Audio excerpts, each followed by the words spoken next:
Gotta keep going. There we till go. They can hear us. Now they can hear us again. Okay. So now that you haven't been able to hear us for 20 minutes. There we go.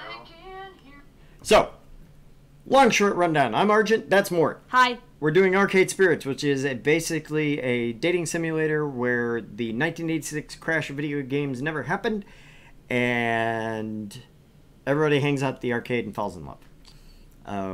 Or maybe makes friends. We have so or makes many friends. options. Yeah, we do have a lot of options. We got permission from the visual novel developers of this game to do this game on stream. Thank you very much to Arcade Spirits visual novel devs for their permission. They did do a recording of an entire professional crew doing the voices. So if you're interested, I'm going to put the links down below and in the stream so that you can go buy a copy of this yourself. There are multiple endings. We're only going to play through maybe one ending, maybe two, depending on how fast it goes. Yeah, so we sat here and talked for like 30 minutes.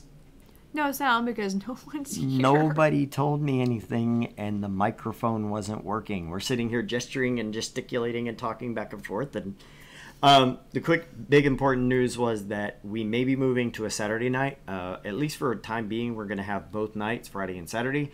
Please let us know if you are interested in continuing the Saturday night, or if it's better if we continue the Friday night, or if you don't care. Leave us a comment on YouTube, send us a message in Twitch, or come to our Facebook page and send us a message or post a message there. Yeah, post on our wall or just tweet us. You have options. At Argent Leftovers for tweets. All that good nonsense. But regardless, all you have to do is say something. Yep. Hey, if Friday works better for you, Please let us know. we need to know. If Saturday is actually working better, let us know. If it's just not working out for you, you can let us know about that too. If you have problems and you're looking to maybe unfollow us or unsubscribe or unlike, please let us know. Let us know what you don't like so that we can maybe work around it. I mean, we're not going to say right now that we're going to change everything that everybody wants changed. You know. But, within reason, we want to keep y'all happy because we're glad you're here and we want you to have fun while you're here with us. We're getting all philosophical and sweet. Duh. How nice. But anyway. Yes, so we're going to see how that works out, and if it doesn't work out, then we'll just keep it the same. Yep. But if it turns out that Saturday's better, we'll move to Saturday. We're kind of flexible in this way. We're trying things here. Yeah. Friday night will be just Mort and myself for the time being. We may have somebody come in, somebody come out, people come back, people leave. But for the majority of the time, it's just going to be the two of us. So you're stuck with her beautiful face and my ugly mug. I'm wearing a hat tonight because my hair is all like my hair. You've seen it. It's shaggy. It's long. He's shaggy right now. I am. I don't normally wear hats, so you're going to see me doing this a lot because it's very uncomfortable. I mean, your hair is also like kind of doing funny things in the back too. It is. It's like I turn my head. Yeah, so you got the weird ass little bun thing over here.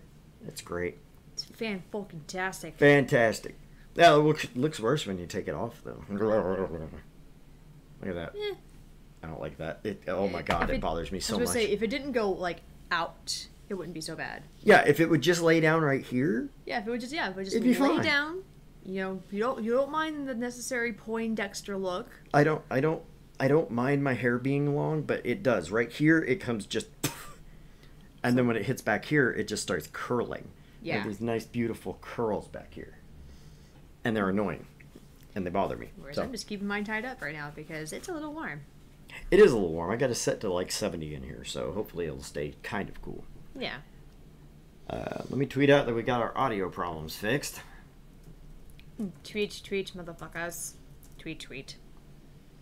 And this is why we can't have a general rating. It's because I cost too much. That's why we'll never get monetized, but that's okay. That's okay. If we get to the point where we're close to being monetized, we'll... Yeah, he'll let me know, We'll dial it and then, back. I will sit down and just kind of, like, freeze every time, like, you go piece of gosa. We only have to do that on live streams. Luckily, in the recorded versions, we can just cut it or bleep it or... I want all the bleeps. She'll sound like R2-D2. You know, he was the most offensive person in Hollywood, R2D2. Yeah. Every line he censored. said was bleeped. Mm-hmm. It wasn't funny. I know. But that's okay. So this is Arcade Spirits. It is available on Steam, and you can go to arcadespirits.com to pick up a copy there if you so inclined.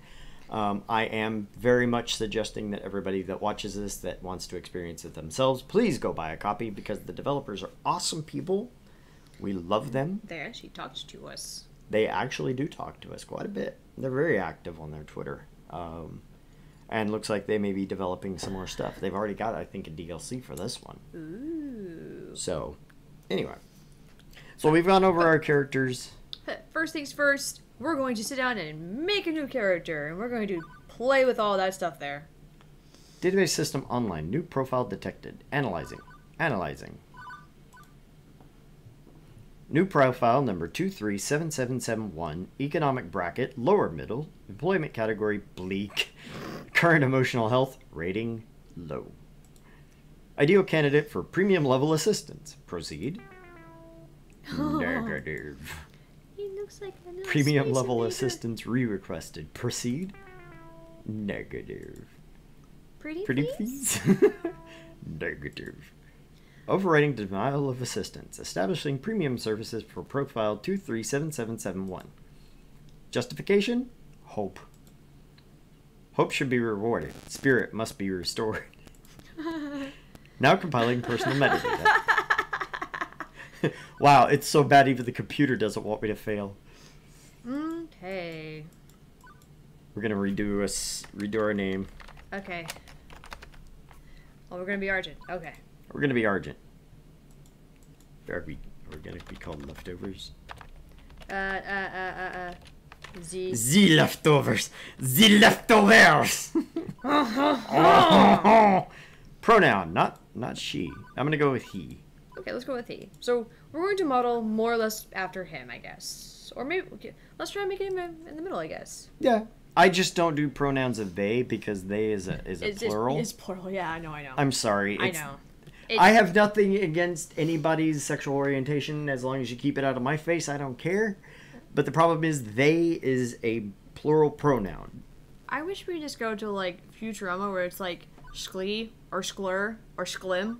I think it was like Zim and Zer that people were saying, and then there was Shim and Shur, and I was like, why aren't we making up new words? So that they stop using the plural. Okay, I'll give you that. If they stop using the plural pronouns, I'll be fine. That's the only thing that bothers me. Literally, the grammar of it is what bothers me. Here, and see, guys, see how easy it is to actually talk to him. Medium. Pretty. Yeah, let's go with medium. Nice hybrid. We're both pretty darn. We're gonna there. be white boys. Oh yeah, we're gonna be a nice pretty white boy. Hair color. Wanna go for something funky? I like blue. I do like blue too. That's usually the hair color I go for. That blue, no, that's more like a powder. Try that more like royal blue, like a peacock color. Over a little bit to the left. No, the other, yeah, that one. Yeah, we'll go with that. Okay, I guess I do like blue. It was nice. My color's always got to be blue.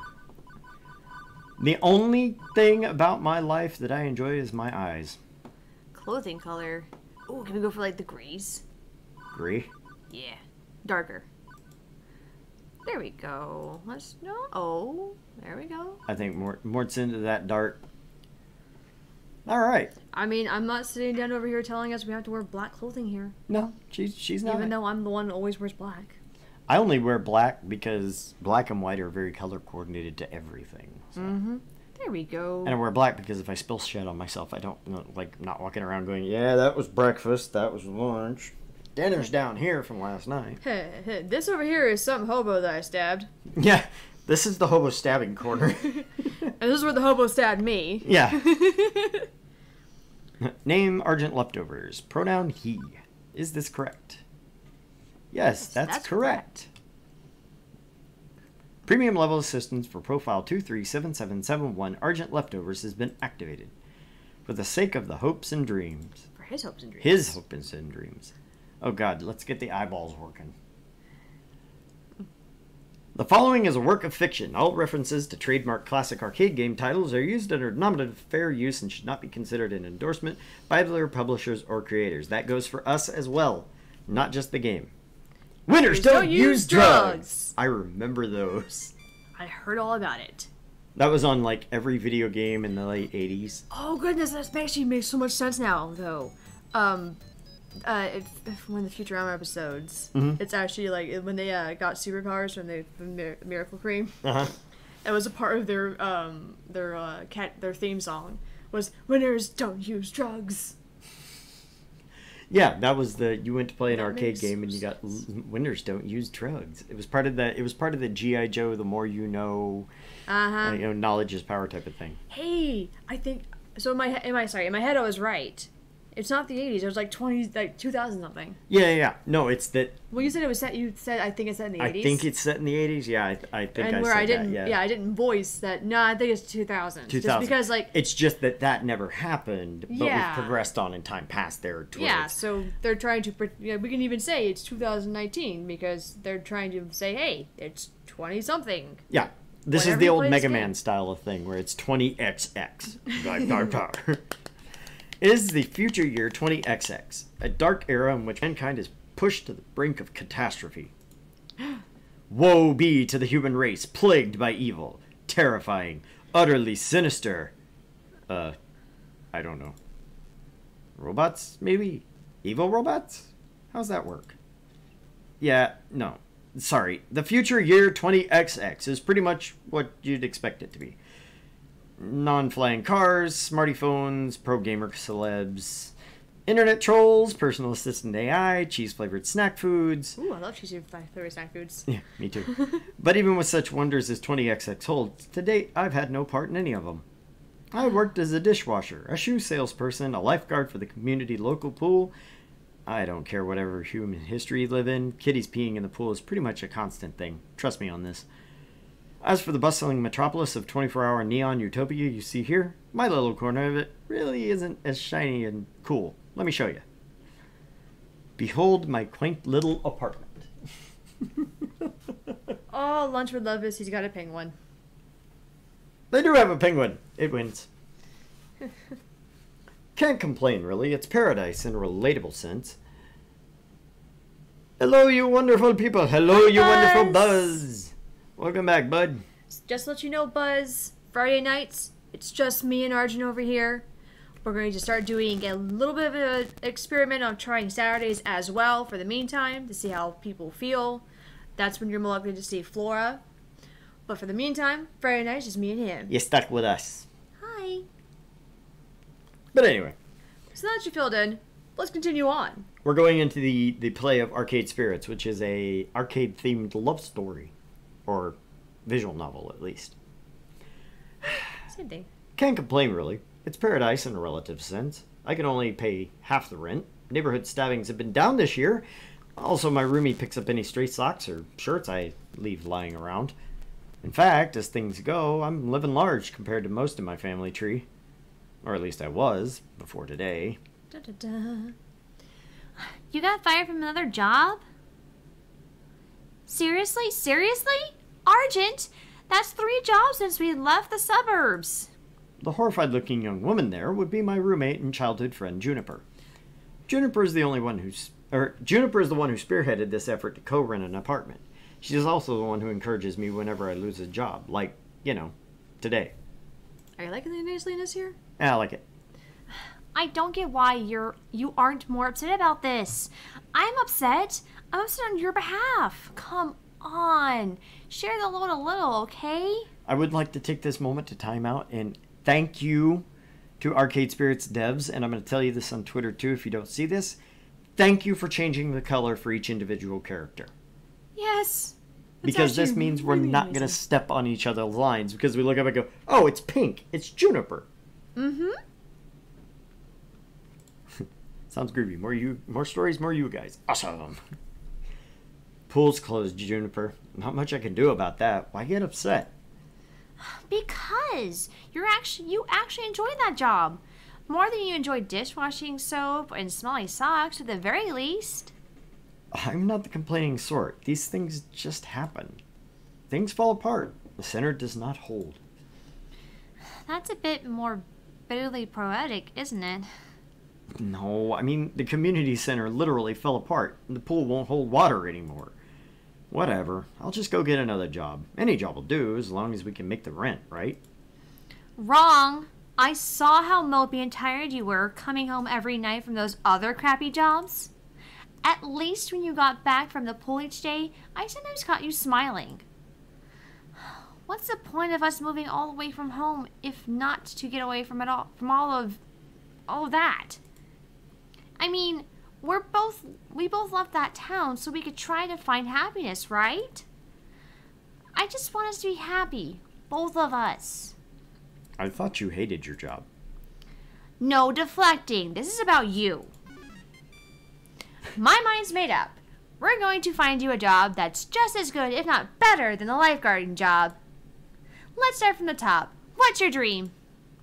Well, I'm standing in front of class to give a speech, and I forgot to put on my pants. And... Your dream job? Oh.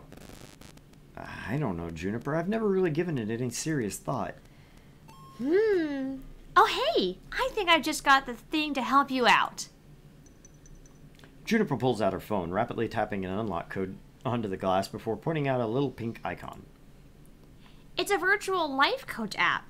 Mine keeps me from being late to meetings. Totally free, too. My cousin introduced it to me. Wasn't the guy who ended up in the ER after making a homemade flamethrower? It would have worked if he got the fuel mixture in his water gun right. Those fuel-air mixtures are very important. No, they are, no. It's basic chemistry right there. Anyway, I'm sending you a copy to you now. I got a pop-up an hour ago offering me 500 points just for recommending it to a friend. Great timing, huh? Well, as long as you're earning points, I guess. At least give it a try, okay? Maybe it can point you at some good jobs. One with less socks and or urine. I'll think about it. Okay. But don't think too long, right? In the end, I installed the app. Couldn't bear to see Juniper fretting over me like that.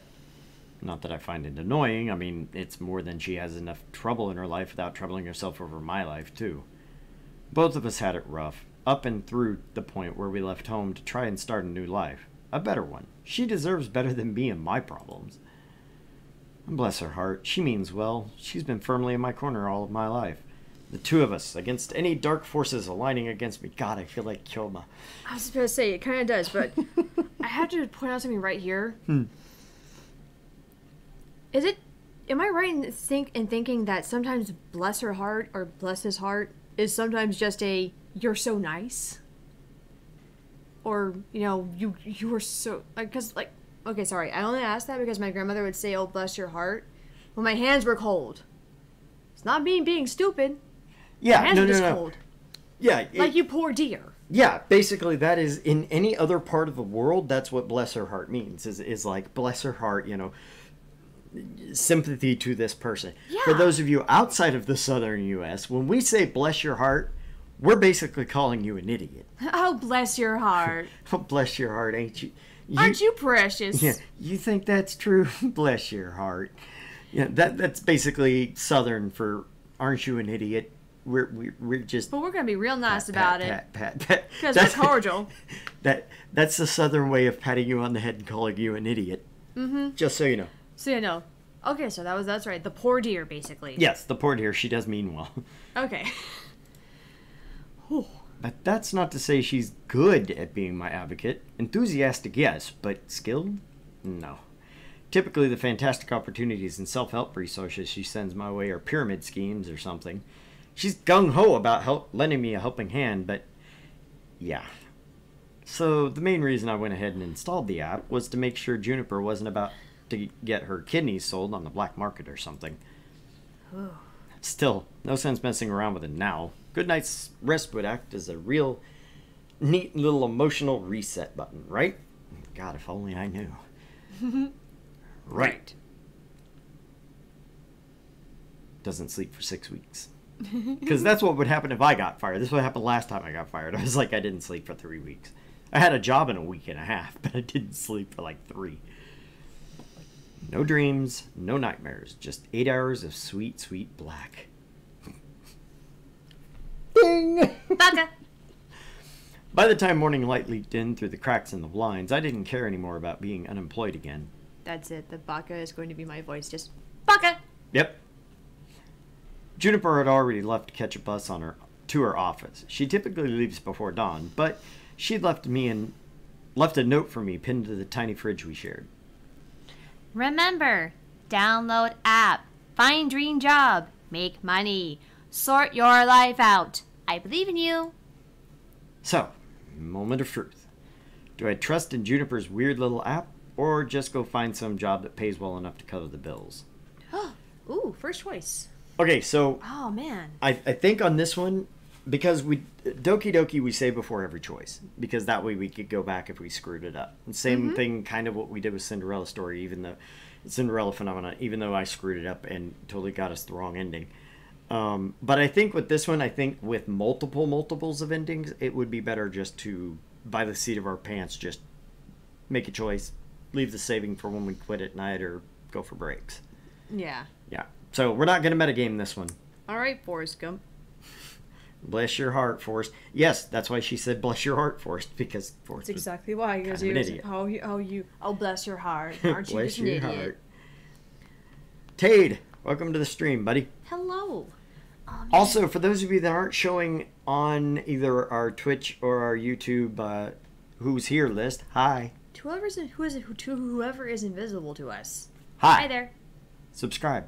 Follow us. Come join us. One of us. Okay. Give the weird little app a shot. Settle for whatever I can find. Yeah, I want to say use the app. Yeah, why not? You know, it could. It's an app. The only thing that's ever gone wrong is if you're playing any of the Shin Megami Tensei series and it summons demons. So, Yeah. figuring at the very least your miracle app could possibly help find me a job, I loaded up, tapped the icon, and... We're all in agreement here. Woohoo!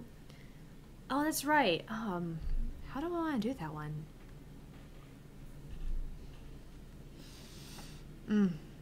Because I forgot the fact that there was like an additional little bit. You can totally do it as Gladys. That was a joke, by the way. No, I was going to say, I could. Kind of. I just have to figure it out. I think it's too friendly to be like Gladys, though. Hello. Huh. Okay, see, that's what I mean. Anybody else would freak out over a cute girl climbing out of their phone. Me, I went, huh. Also, it's one of those new kind of 3D screens, so, you know, not actually magical realism here. Very normal in the distant future year of 20XX. Thanks for downloading Iris, your personal life coach. This is the ad-supported free version sponsored by Pizza Yums. Did you know that when you have pizza on a bagel, you can have pizza anytime? That's really... If you need that explained, please post in chat. That's a joke. Wow! Would you like to subscribe to Pizza Facts? Yes! Why not? Thank you for subscribing to Pizza Facts. I'm here to help you get your dream job, your dream house, and your dream partner. I'm here to make all your dreams come true. Pretty tall order for an app to do. Use some kind of wish-granting genie? Well, I suppose in the modern parlance, right? Mm-hmm. A massively interconnected database searching virtual assistant could be considered a kind of genie in a bottle. But honestly, all I can do is give you the chance to improve your life. What you do with it is up to you. I can't even cross-reference search data for you, but without motivation, you won't go anywhere.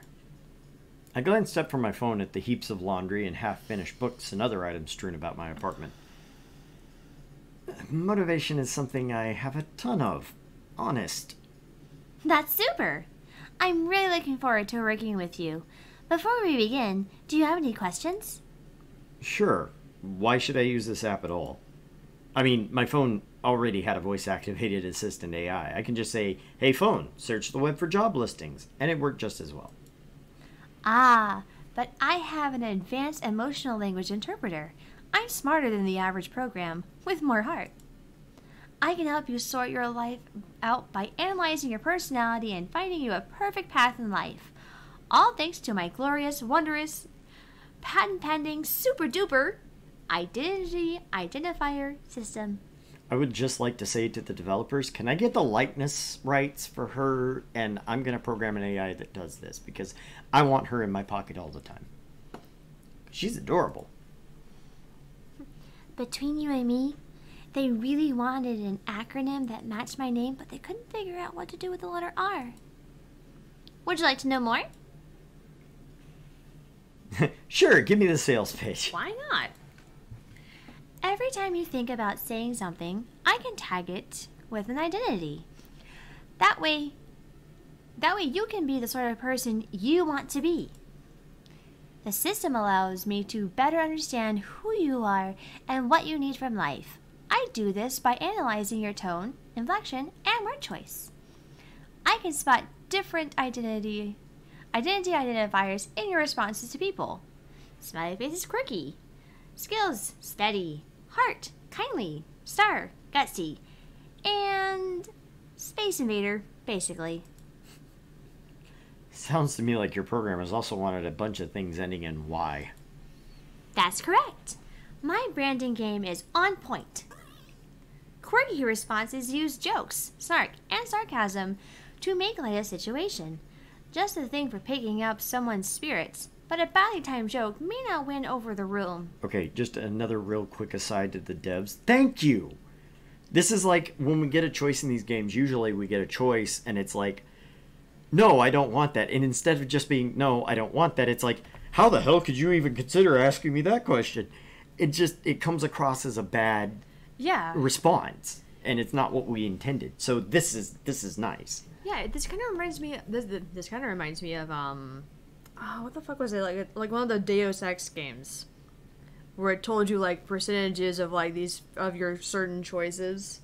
They did that in Oblivion. One of the more recent ones. Yeah, they did it in Elder Scrolls Oblivion. They've done it in the Persona games, and different games have done that same mechanic, and it's nice when you have it, especially if you're trying to work towards a certain. I was just trying to explain where I actually have seen this. I'm like, I love it. I loved it in that game too. Yeah, whichever game it was, I loved it. No. Because like so I don't necessarily always play games like newer games. I'm usually the one sitting beside somebody, but like lunch will always ask me like, hey, what do you think's the better choice here? Yeah. And just because sometimes he's just like, okay, I want to make sure I'm right. Because he and I are very good sounding boards. Right. Even though we're in a relationship, we'll call each other out for being stupid or crazy. Best relationships do that. You're an idiot. Shut up. You're an idiot. Yes, I am. You're right. Steady responses are sincere, honest, and logical. When you stop and think before speaking, you're on steady ground. But that might not take someone's feelings into account. So pretty much everything I say. Kindly responses are compassionate and empathetic and gentle in nature. They're careful with the feelings of others, but they're sometimes a bit wishy-washy as a result. Gutsy responses go with your gut. When you're brash, bold, risk-taking, and instinctive, you're gutsy. But it also means being blunt, confrontational, and aggressive, so be careful. Again, me. Hi. We're both compassionate, that's the thing. We're both very compassionate, but we're also blunt and to the point, so we love you, but you're an idiot. Lastly, you can always take a basically option. It's a balanced and neutral response, safely moving the conversation along while learning more and digging deeper. Over time, I'll build up a personality profile for you based on the identity identifiers directed in your speech. Maybe you'll be predominantly quirky, genuinely steady, a mix of both. Who knows? It's up to you. So, what you're saying, I should always be... So, what? You're saying I should always try to crack jokes or be super gutsy? Oh, and never speak basically? I mean, being basic's bad, right? It sounds bad. Heck no! They're all useful in the right context. There are no bad choices. Consider what you could say and go with what feels right in the moment. Don't limit yourself. Sure, you could gamify your personality, but it's more fun to let it happen naturally. You know? Just be you. Now, let's see my patent pending identity identifier system in action. How do you feel about dad jokes? Hi, jokes. I'm Dad. I'm a dad. I'm not giving y'all a choice in that one. Nope, because in this case, Yeah. Hi, jokes. I'm Dad. Seriously? Seriously? Hey, never said I was good at dad jokes. Just that I could go for them. So now that you've seen the identity indicators in action, do you want to see the indicators like that so you can make informed decisions? Yes. If not, I can hide the indicators, keep it a surprise. That way, it doesn't influence your decision making. It's up to you. Ooh. I'm kind of two minds about it. I think if we see them, we're definitely going to pick the ones that we want, so we'll get the ending that we want. Not knowing what any of the endings are, of course. But if we hide the indicators, then we kind of go with our gut as to which one's the choice that we would honestly pick without trying to... We do, but at the same time, we're probably also going to sit here trying to figure out, like, hey, where is this actually going to go? So we could speed up gameplay with just using the indicators. Yeah, that's all it's going to do is just speed it up. Because we're going to sit down and try and dissect it all and be like, this sounds rather quirky. Yeah, well, so is that one. Oh, man, what the fuck is that? It's true. We'd spend an hour discussing it. Right? Well, let's just save ourselves some grief here. And y'all. Yeah, and y'all, especially y'all. Oh, yeah, y'all. Y'all exist. Well, I mean, we got like 3 people right now. Yeah, that's fine. As far as I know, we got 3 people right now. Because, yeah. Oh, okay. S1 Faka. S1. That's your name from now on. S1. Welcome. Never seen you before, but thanks for showing up. And welcome back, Apricot Droop Fruit. Commander Root and Tade. I'm gonna call him Tade, or heard that them Tade, because I like the name. Teyyyd. Tade. Tade. If it's different, they should tell me. Okay, you'll see indicators in all their glorious color. What if I'm colorblind? That's why they're also uniquely shaped icons. Don't worry, I got your back. Anyway, as we go along, I'll analyze and tally your identity identifiers. In fact, let me show you now. Will you look at that? Such a strong personality. Level 1, score 100. You asked me a single question. Off to a great start, I'd say. And hang on, you're scoring me? Didn't you say not to gamify my personality? Hey, I said you shouldn't. I'm the app. I think in numbers, so I gotta gamify it a little. Anyway, studies show that achievements, or chivos, as you could say, encourage app engagement. I hope that never becomes a thing. Chivos? Chivos. Sounds like a snack, I was about to say, it sounds like Cheetos, and that makes me hungry. right? I got Chivos. Where? Food. How many Cheetos you got in that game? Why are you not sharing your Cheetos? Yeah. Why are you not sharing your cheese snack? I hate to say I'm one of those people that's an achievement whore. Oh, yeah. Like when I played World of Warcraft, I had some of the achievements that were impossible to get, and I do that in games now. I'm a completionist. I suck at life. Okay, well, what's with this empty space on the left? Oh. I also track your vocal responses from people you meet. Once you get to know some folks, I'll let you know how well you're getting along with them over there. Oh, so like the letter. Yeah, Yeah. I'm looking forward to this. Relationship scores. Wonderful. So, will you also tell me what the correct responses are to avoid making enemies, or do I need to go find a walkthrough for the vast game you're making of my daily life? Argent, you're looking at this the wrong way. Generally, people won't get super annoyed at you unless you deliberately and repeatedly provoke them. And it'll be obvious when you're doing that. I promise you, If a bungle of a If you bungle. If you bungle a few social encounters, it won't really hurt anything. No cheating needed. Just relax and have fun. You can access your scored card anytime you like with the Q key, or click the score in the upper right corner of your screen. Up there. Hooray!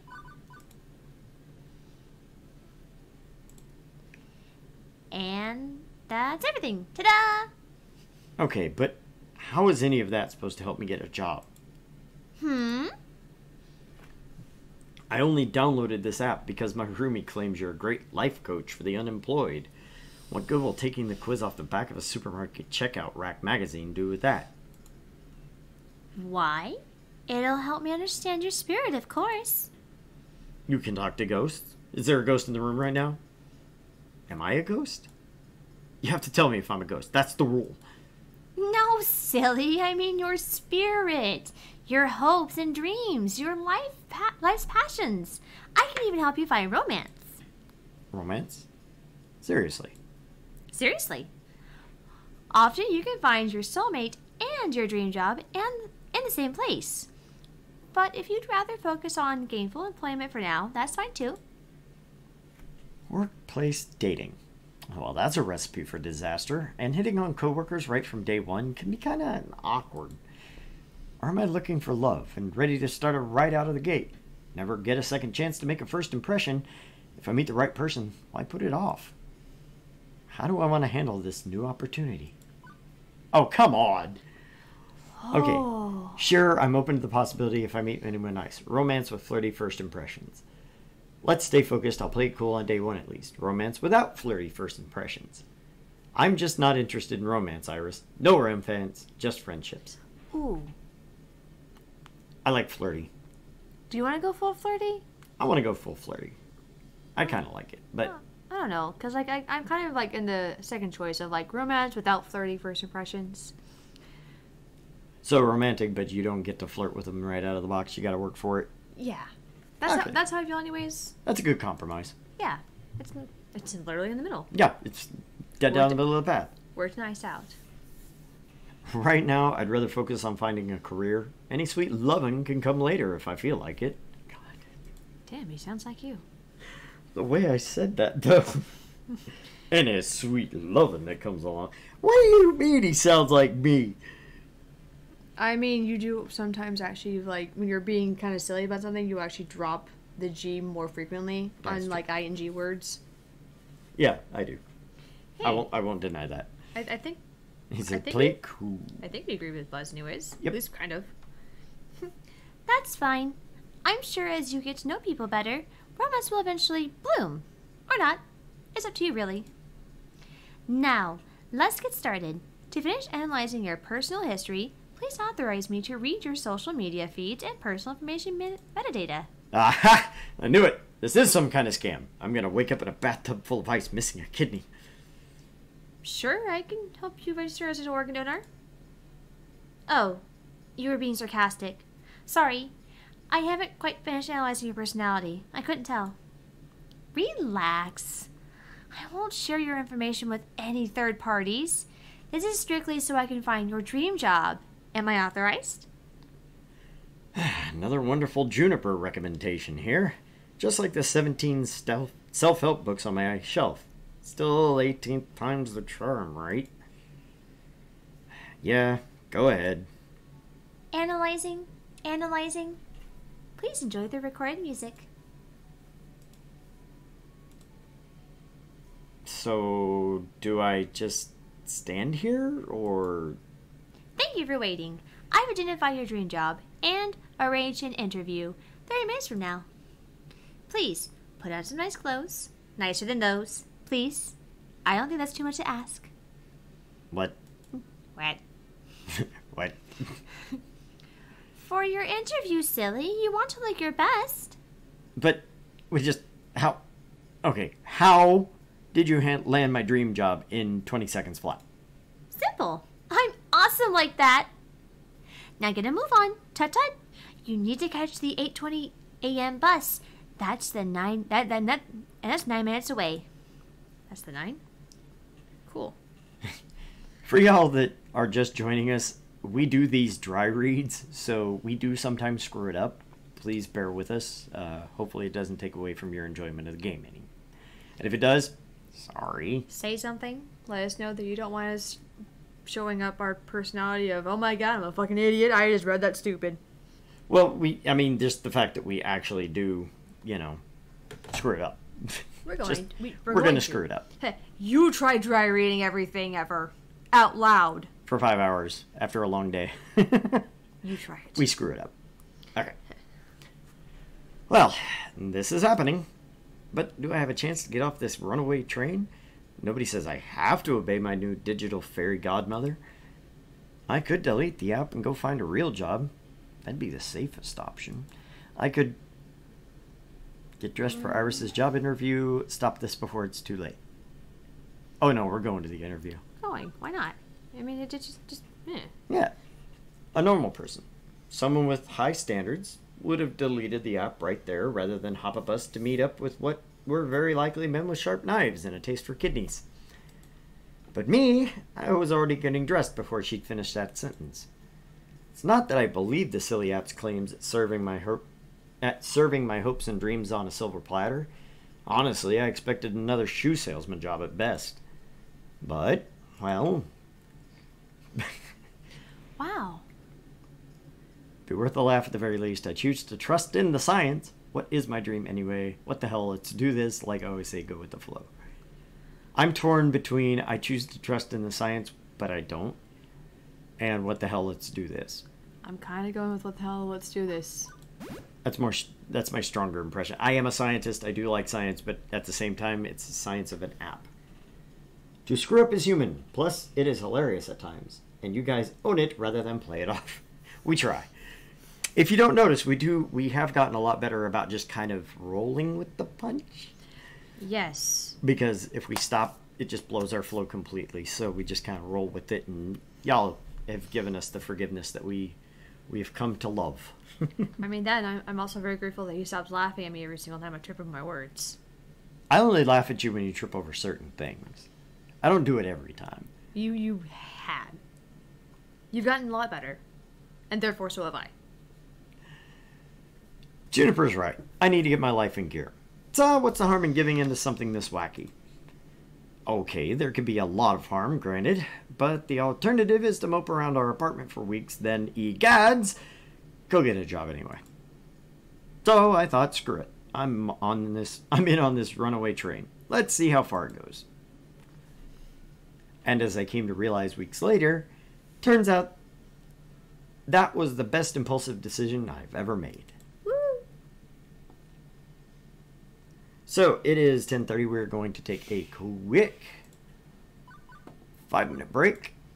5-minute break, or this is actually normally our 10-minute. It's 9:30. Oh. The clock on here is still wrong. You keep, but you said it out loud. You said 10:30 or something out loud. I may have because I looked at the clock. Yeah. This is our normal transition. So Yes. we will be back momentarily.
And we're back.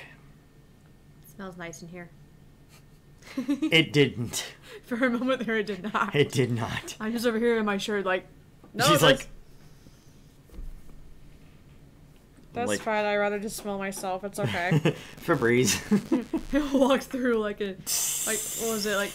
Which dimension is it? Like the Catholic Church when they walk through down the aisle with the incense? Censers. Yeah. Oh yeah, the incense just whoosh whoosh whoosh, kind of like that, but just like straight walking.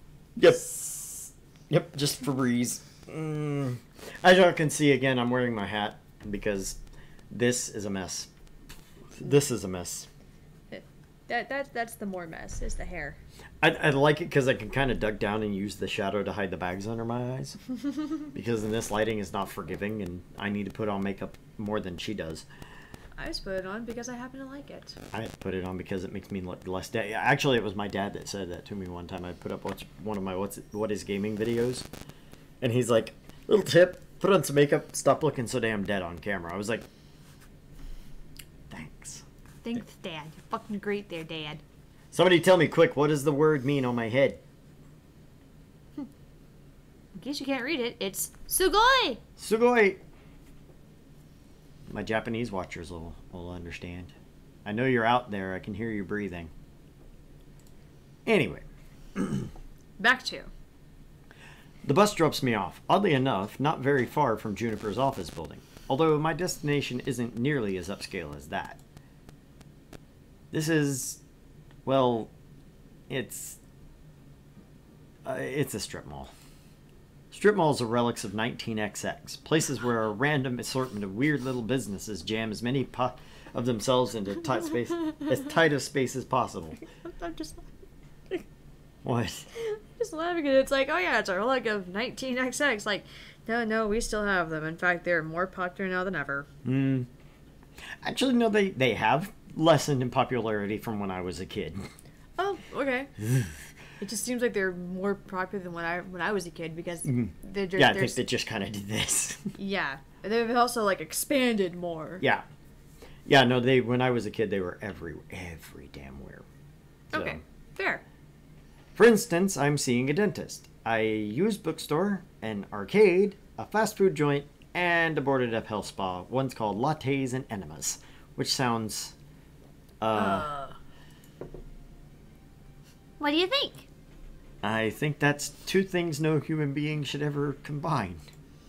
No, I mean about your future work. I'm desperately hoping we're not talking about the same thing. Which one of these businesses exactly am I working at? I don't know anything about oral hygiene or old books, and I'd rather not be a fry cook. The one in the middle, silly. What, behind the arcade? It is the arcade. Huh. Trust me on this. I referenced and cross-referenced and cross-referenced your personality details, personal history, and social media connections.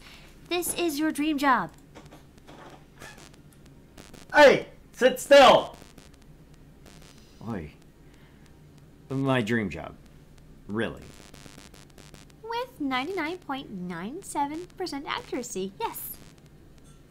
I should probably explain my confusion. Arcades are big businesses in the entertainment sector. Pro gamers are celebs, 5-star arcades are social hotspots. It's always been popular with the mainstream. But, well, restaurants are popular too, right? And for everybody who opens one hoping to be the next Iron Chef, a dozen more shut down in failure. I love how they have the trademark there. Arcade competition is fierce. Paydays range from peanuts to gold, and sure, those who can make it can secure fame and fortune, but those who don't, well, no wonder Iris sees this as a dream job. Video games weren't always this popular, though. I read an interesting article about it once. I E.T. actually own a copy of E.T. The original. I bought one from Player One for Josh because he wanted one. We actually have an original box one. Oh man. Because my dad bought it when it came out, and I have played it, and yes, it is terrible. I think I've played every terrible video game in existence. I played Superman 64 when it came out. Thank God I only rented that one. Back in the days of Blockbuster, yo. But no, that's specifically from when they were digging up E.T. Yeah, that is. Love it. For those of you that do not know your video game history, when Atari tried to crash the industry, they took millions of unused, or thousands of unused copies of E.T. the Extraterrestrial for the Atari 2600 and buried him in the desert in New Mexico. And then they went and dug him up because it was an EPA regulation violation. But yeah, they did that because it was garbage. But then again, they gave one guy like 2 weeks to program it. Yeah, no. That So it was garbage for a reason. Yeah, no, it had its reasons. Back in the year 1980X, we narrowly avoided a serious industry crash, which would have left video games as a kid's toy fad like hula hoops. No mainstream acceptance. For instance, one of the factors could have been a terrible game based on a kid's movie about a cute alien visitor who wanted to phone home. If this game was complete poop butts, like poop from a butt, and massively overproduced, it had ruined video games for years. Fortunately, cooler heads prevailed. That game was delayed until it could be developed properly, and the crash was averted. The crisis only exists in theory now. Sometimes I wonder what it'd be like for people in the darkest timeline, where everything went wrong. Are gamers considered nerds and outcasts? Are arcades vanishing points of nostalgia? The mind boggles. But make no mistake, as popular as they are, the arcade industry is a dodgy, risky prospect for a job. Plenty make a run at it, only to come up short. Considering Iris was tasked with getting me a job I'd enjoy and could keep for more than a few months, this left me a bit confused. Iris, this isn't me saying no. It's an interesting prospect, but I mean, are you sure about this? You say you're 99% sure. 99.97% sure. Won't this be like my lifeguard job, though? Satisfying but short-lived? This arcade doesn't exactly look like a 5-star. It's no Deco's Palace, that's for sure. And to be perfectly honest, I haven't set foot inside an arcade in... flashback. 15 years? Huh. I remember really enjoying arcades when I was a kid. Wonder why I stopped going to them. Iris interrupts that thought, eager to show off her homework.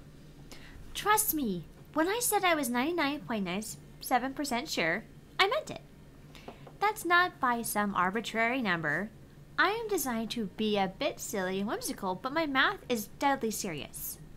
My coders made me to be the warm, personable front of a database array that's currently laser targeted on getting you exactly what you need. Right here, right now. And when this place inevitably collapses and I lose my dream job? What makes you think that's going to happen? Because it does. It always does. I don't think your database accounts for my family curse. We've always had to, I don't know, compromise, settle, because things rarely work out. I had to stop for a second because I looked at the name up here of the Subway type restaurant. And it's called Wubsub, and I love it. I would totally eat at a place called Wubsub. You always have to be ready for the worst. It's why I take things in stride these days. Does that mean you shouldn't even try? I open my mouth to protest, and then close it.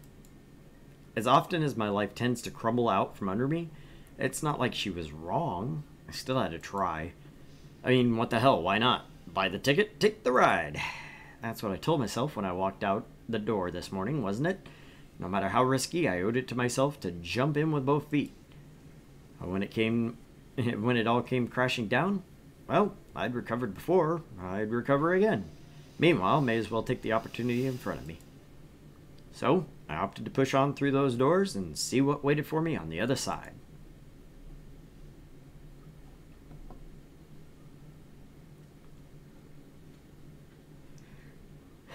The air conditioning hits me like a cool breeze, albeit one smelling of copper and corn chips.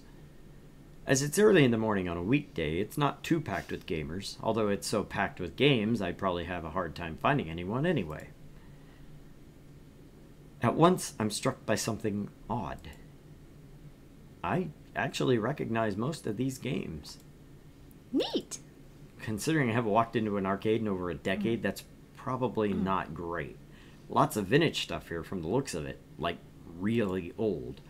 Although I don't recognize that game with the stage and lights and things. Maybe it's karaoke or dancing? A Japanese import? Checking.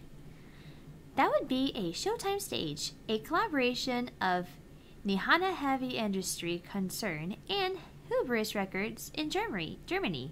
It's won a lot of awards. Huh. I recognize most of these. Whoa, is that seriously a Mr. Moopy's Magical Maze? But the one in the middle with the split screens is new to me. Fist of Discomfort, a hybrid real-time strategy and brawler beat-em-up. It's actually not that new. It's been a staple of the esports since the last 8 years. Two genres I was utterly lousy at last time I checked. Not good at RTSs, semi-decent at fighting games. And over here is an old lady. Wow. Sorry, ma'am, I was just talking to myself and had an overwhelming urge to complete my sentences. Thankfully, I don't think she even registered me calling her old. She just looks up from her knitting, seated behind the ticket prize redemption desk, and offers a wrinkly smile. Well, hello there. Always nice to meet someone new in the Funplex. The what? Franchises Arcade Funplex. Don't you see the sign out front, dear? Well, I chose to knock off the first 2 words when they got knocked off of the building during the storm of 1980X. Now it's just Funplex, I suppose. So how can I help you, dear? A funplex? Is that when you suplex a clown? A genie in my phone set me up a job interview. You've been in business for XX years? Man, I'm torn. I like the genie in my phone. I do too. Okay, we'll go with that one. Like, I'm torn, but like, just, A magical space fairy or something that lives in my phone told me to come here to find my dream job. I love it. Hello, I'm a magical space fairy, apparently. I half expected her to send me packing. Pretty impulsive of me to just talk about Iris like that, but she took it in stride. Oh, hello. My. What they can do with technology these days. I really do marvel at what amazing things you people have in 20XX. Although I'd simply love to take a sledgehammer to those blasted video game consoles that eat my bottom line. She said with such a kind-hearted and warm smile. Please, call me Franchise? Really? Francine. Oh, Francine. My bad. See, I'm seeing... Yeah, you read it franchise the first time. I was like, okay, that it looked like it to me, but I'm blind, so... No. Huh. Call me Francine, as in Francie's Arcade Funplex. Get it? Actually, I'm thinking about it. I suppose we were originally Frederick's Arcade Funplex, named after my dear departed husband. Sadly, he died peacefully in bed some years ago. Oh, I'm sorry to hear that. Oh, don't be. He died doing what he loved, having intensely physical relations with me. So glad I made her a Southern Belle. That's information I needed to know, yes. And you are? Argent leftovers, ma'am. Very well. Shall we retire to the office to conduct your interview? I'd carry it on out here, but it's rather noisy, isn't it? Yeah, about that. How do you deal with the constant noise, anyway? Oh, eventually you just sort of learn how to filter out all the beeps and the boops. It can take weeks to become acclimated, but I found, but in the end. Done. She quirks an eyebrow. Well now, that's faster than others. Not bad. So, shall we see what you're made of? This way, please. Francine leads me down a back hallway past public restrooms and into a door marked employees only. Penguin there, baby. And into a door marked employees only. It takes all my restraint not to point out the extraneous apostrophe. Welcome to our little backstage oasis. I suggest that we do this in Gavin's office, but it's a bit too untidy. I don't blame the boy. He's been so overworked lately. Please have a seat and we'll begin. As quirky as this place and its owners may be, at least I'm confident I can nail the interview portion of the proceedings. I've interviewed for 12 jobs and held down 3. I know all the standard questions. What are your greatest strengths? What do you see as your weaknesses? Once I even had to describe how to assemble a Lego set to improve my communication skills. Considering I ended up washing dishes, I'm not sure why, but the point is I'm confident, prepared, ready. If you were a dinosaur, what dinosaur would you be? I'm a Stegosaurus. What? If you were a dinosaur, what dinosaur would you be? Right? Okay, maybe this wouldn't be a typical job interview after all. No problem. Go with the flow. Let's do this. T-Rex, no doubt about it. Pterodactyl. Soaring through the sky. Didn't exist, but okay. Brontosaurus also didn't exist. Big dude enjoyed salad. So, are we going based off of what they exist, or just the descriptions of it? The descriptions of it, because, you know, whether or not... Most people think pterodactyl and brontosaurus were things that existed, but apatosauruses existed, brontosauruses did not. You just got named stupid, that's alright. I kind of was a dinosaur geek when I was a kid. They didn't say stegosaurus, so I couldn't do the ASDF joke. I'm a stegosaurus. We're gonna leave that there. Oh my god, we have to introduce you. Oh no. Oh yes. It's very much your sense of humor. Okay, so I mean, no one likes our game so far. It's just those two. That's fine. Oh, shame. For shame. Let's see. Big dude enjoys salad, soaring through the sky, or just T-Rex? Rawr. Rawr. I mean, we've already gone the guts route, so if we're following down that path, T-Rex is the answer, but But we don't have to. we don't have to. We're not trying to meta this game. Right. We're trying to actually like go with, our guts, not what the guts on the game tells us to. Because remember, the star one is the gut. I have a feeling. real problem picking between the three. I really do. T-Rex was never my favorite. Pterodactyls are cool, and brontosauruses were actually patosauruses were actually kind of interesting. Buzz says through the sky. See, there we are, Buzz. We're on the same wavelength here. I'm thinking soaring through the sky. I've always wanted to be a bird, so... Wait, no. All dinosaurs are basically birds. Let me rephrase. I've always wanted to be a flying bird, so pterodactyl. Swooping around, catching up drafts, staying way away from meat eaters. Really? How exciting. She has Pac-Man earrings. She does. You just noticed that. I did.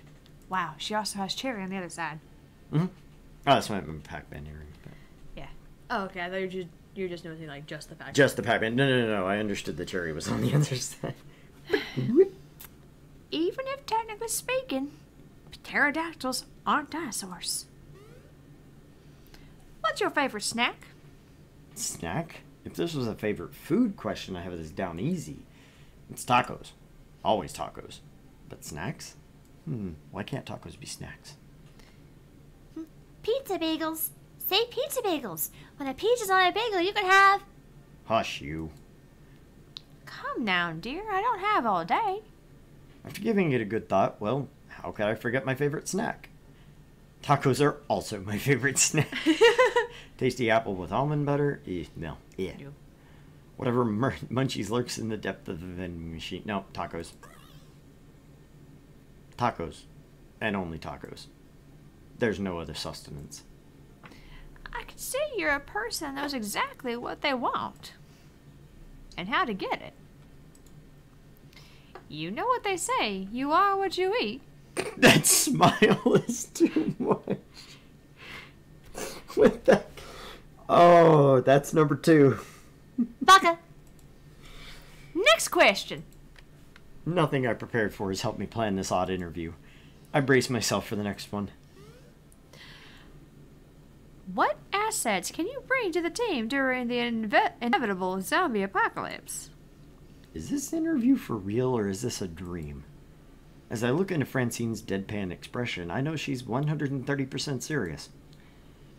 Engineering, I can make stuff. Medical, hey, no lawyers left to sue for malpractice. To be honest, I'd probably get eaten on day 1. Okay, so I can't answer this one because I know what my answer is always going to be. I'm diabetic. I'm dead within the first month. Fair. Once the insulin runs out, I'm toast. You are toast. You are dead gone. So... I typically end up going for medical, though. Okay. Medical, definitely. In a world without lawyers, I'm sure I could do a reasonable job.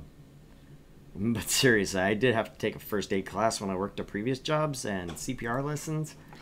That's a great point. Doctors and nurses will be exposed and assorted to patient zeros and will be the first ones eaten. People with any medical knowledge will be high in demand and could be the difference between your party living and slowly dying. And painfully.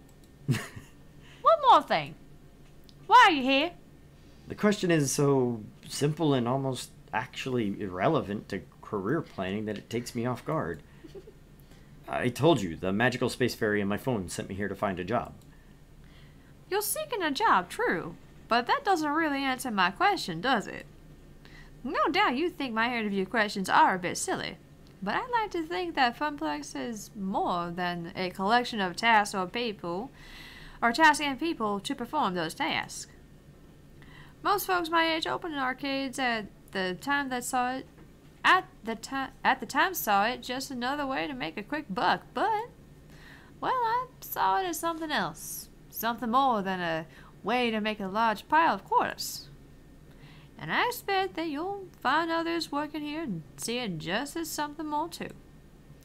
Everyone has a dream they're chasing, dearie.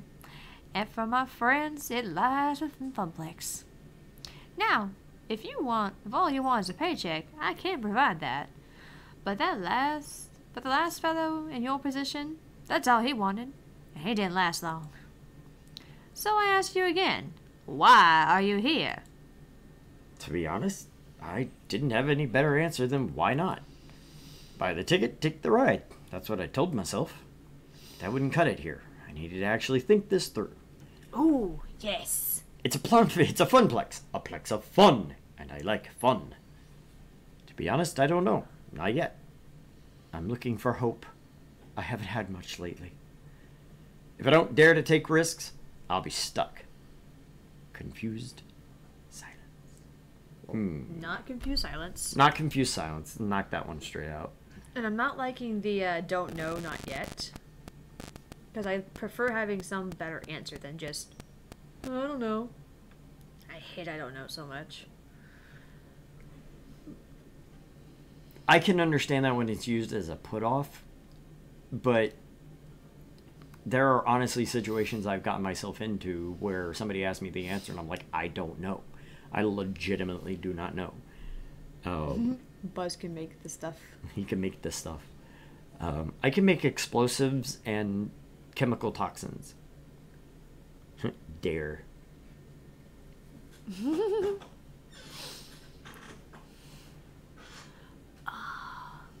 A plex of fun. I just like saying that. I'm a little torn between just the funplex and to dare.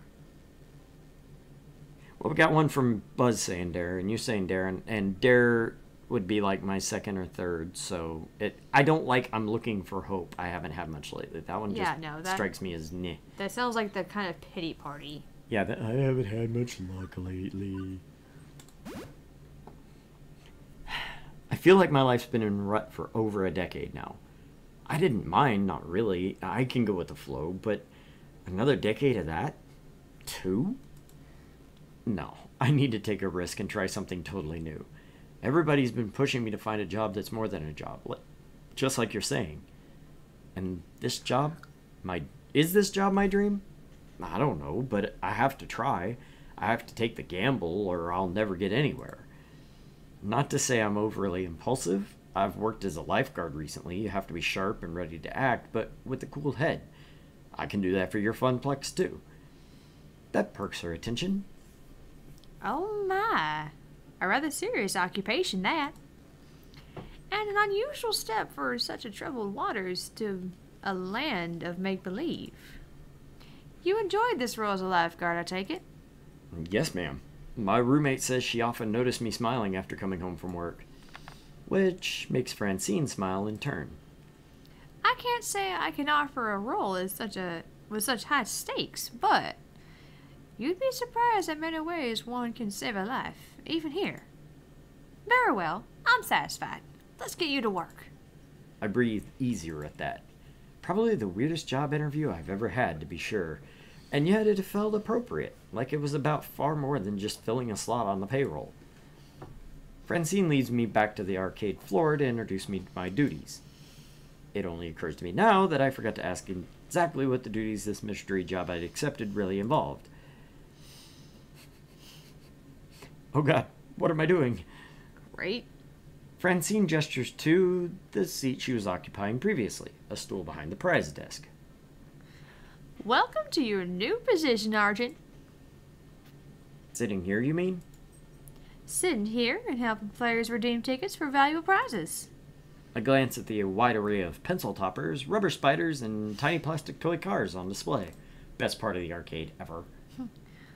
Well, for prizes, at any rate. It's such a relief that I'd been really stretching myself thin lately trying to fill in since the position was vacated. If you don't mind me asking, ma'am, why did the last guy who sat here end up quitting? Something about being so bored out of his mind that he just felt like jamming one of those $500 ticket plush dolls down someone's throat. Poor dear. He just wasn't cut out for the line of work. Grandson, no, I had no patience for such nonsense. I'm sorry, the last person to work this desk was your grandson? Anyway, Gavin should be by here soon. He'll handle paperwork and all that administrative nonsense. Now, if you don't mind, all this talking's tired me out some. I'll be back in the office if you need me. Okay, I don't... The artwork's not bad, but I hate staring at my own face. Right? That's just really Disconcerting. weird. I adjusted my seating in the semi-comfortable stool, leaning against the desk. Beneath me, a wide array of cheap junk waited my attention. I could have lost hope then and there that this job would be even slightly more engaging than being a diner dishwasher, but chose to look on the positive side. I'd be helping kids obtain toys that would become nostalgic memories for years to come. Right? Or for about 10 seconds till you got home, lost the spider ring because it broke, and forgot it. Any minute now. Two flower. Hey, Two Flower. Welcome to the channel. Thanks for dropping by. And by the way, so far, thumbs up on both hands. We have very much been enjoying it. Hopefully you enjoy our weird-ass renditions of the voices. Yeah, hopefully you enjoy our weird-ass renditions of the voices. I know that y'all went all out and got voice actors, but our claim to fame is reading them. But yeah, so far it is great. Yeah. Definitely talking y'all up. People ought to look into the game so far. I want other people to play the game. That way we can all get different endings. Yeah. And then compare notes. Right? I mean, I'm loving the fact that it's just like, no, we're going to be a tad more whimsical, but still very serious.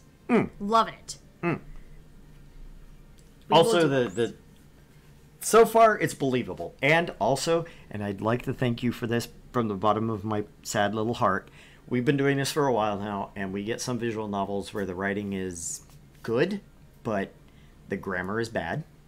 So, to you and the other writers and any editors, good grammar. spot on so far.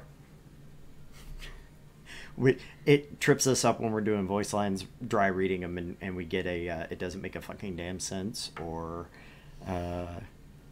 Gordon Bennett. It's just Gordon Bennett. Gordon Bennett. All right. Any minute now.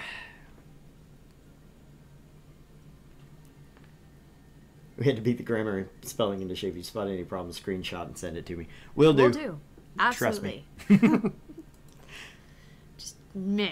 It's not that it does bother me because I was an English major, but it doesn't bother me until I get to reading it and I trip over it because I generally can shuffle a word here and there, and she does have dyslexia a bit with her words, so sometimes it switches, but there's been some where we just literally have had to stop and stare at it and go. We're reading through, for at first in character, then he punched the, what, How do you say that? huh? He punched the back end of the face through the front of the mouth hole, but what? Huh? So far, we have not had that problem, and we're hoping not to. But we will definitely let you know. I crave the sweet embrace of death. I've been sitting here for 2 hours now, and nobody's walked up to obtain a novelty Funplex shot glass, or a colored pencil set, or a light-up yo-yo. Lunchtime's approaching, and so far the only people walking in and out of the arcade are a few stray adults who have no interest in cheap friendship bracelets. Why not? I'd love cheap friendship bracelets. Look, there's Gavin. Thankfully, the first customer of the day arrives before I start wondering if one of those $500 ticket plushies could really fit down someone's throat. Or maybe not. Nope, just walking right on by me, his head buried in reading some sort of spreadsheet off his tablet. Was he here to play? Doesn't seem like the typical businessman on a break or unwashed and unemployed game aficionado. In fact, he's a snappy dresser. Seems like a cool dude. Or, wow, he seems pretty stuck up. Wow, that's Wow. a choice. Well, he didn't say anything, so it does seem kind of stuck up, but he is dressed nicely and studying, so... I don't know. I don't have enough information to go off of at this point. I'm going to go with snappy dresser. Yeah. Most guys I know are content to toss on a t-shirt and jeans. Not this guy. Even in an arcade, he's sharp like a linoleum knife. In fact, that rather pointed look he's offering me after doubling back is rather linoleum knifey, too. Hold on a minute. Who are you exactly? Oh god, it's Daru. Kind of. That was what I was going for. He's a big guy. Hey, Buzz agreed with us. There we go. Snappy. What are you doing behind that desk? Where's Francine? Pleased to meet you. I'm Argent. I am Francine. I had some work done. I'm the new hire that nobody... Not that anybody wants prizes. Oh, come on. Sorry. Well, no, that's like it almost sounds like your neutrality of I'm the new hire. Not that anybody wants prizes. Yeah, that would be me, to be honest. Or pleased to meet you. I'm Argent. One of the two. Yeah, I know. I'm the new hire. That's what I'm thinking too. I'm Argent Leftovers. Francine hired me to work the desk. The interview process was interesting, to say the least. I have to admit, though, I've literally been sitting here for hours doing nothing because there's nothing to do. He relaxes somewhat on hearing that. Somewhat. Mornings are usually slow. That's quite normal, actually. And she interviewed you already? Good. It's about time. I was wondering how long she'd have to work the desk. She's got gusto for an octogenarian and loves watching the floor, but sitting here all day handing out toys and dealing with problems wears her down. So, she explained the job to you? Gave you the papers to sign? She said Gavin would handle that stuff. With a sigh, he rubs his forehead, feeling a headache coming on. That would be me. I'm Gavin Cooper. I'm the business manager here at the Funplex. I make sure we manage to keep having a business, rather than a pile of rapidly collapsing fiscal mistakes. Right, so, as you've no doubt guessed, you'll be exchanging tickets for prizes. But that's the least part of your job. There's more to it than that? You're the floor attendant. You attend to the floor. What, the carpets? The floor. The arcade. The games. The patrons. You're the one running around putting out fires and sorting out problems. Technically, you're our second floor attendant. Ashley will be in later. But we need two. One to roam, one to operate the desk. I do it myself, but I'm typically busy in the back office, making sure the whole thing doesn't fall into bankruptcy. That's why Francine loved filling in. She's a people person. She loves helping out in a pinch. I am not a people person, as you've likely gathered. That's not to say you're alone out here. I'm in your corner, at least. If things go south, you tap me for advice on what to do. You got a phone? Of course. Gavin quickly passes me his business card. He apparently had a stack of them at the ready in his pocket. Go figure. His phone number is listed at the bottom. You ever worked at a high-pressure customer service job before? Shoe sales. Smelly socks. You have no idea. Right. Well, you know how to keep your head when a customer doesn't, I hope. But anything goes sideways, you text me. I'm not around, you text Ashley or Naomi. In that order. Who and who? You'll meet them soon enough. Above all, do not bug Francine.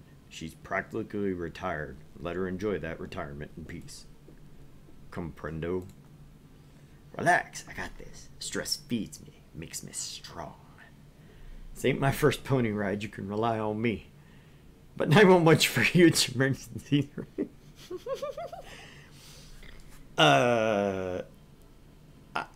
Okay, so I'm going to be a little nitpicky here. I don't like the second one simply because it's not my first pony ride, ain't the expression. being from the deep south, ain't my first pony ride is not the proper expression. This ain't my first rodeo. This ain't my first rodeo. Rodeo Drive. Yeah. No, that's what those idiots out in California call it. It's rodeo. Oh no, it's rodeo. I know, you know. Here I am trying to be funny. I'm not being funny. It's okay. I don't like the first one. I do like the second one. I do like the second one too. Okay.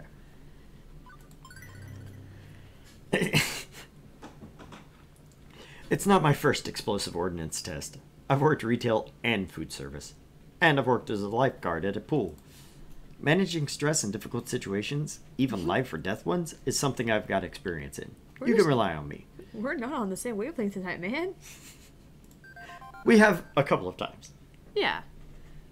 Gavin nods approvingly. But you seem to like it, so there we go. Hey, I got a positive Gavin face. I'm happy. Right? Good. I like to hear that. If you can handle yourself and exercise good judgment, you'll last a hell of a lot longer than the last guy who sat there. If you stay clear and honest with me, do your work, do it well, we'll get along swimmingly. I have enough problems keeping this magical ark of hopes and wishes afloat. Please don't add to my problems. Magical ark of what now?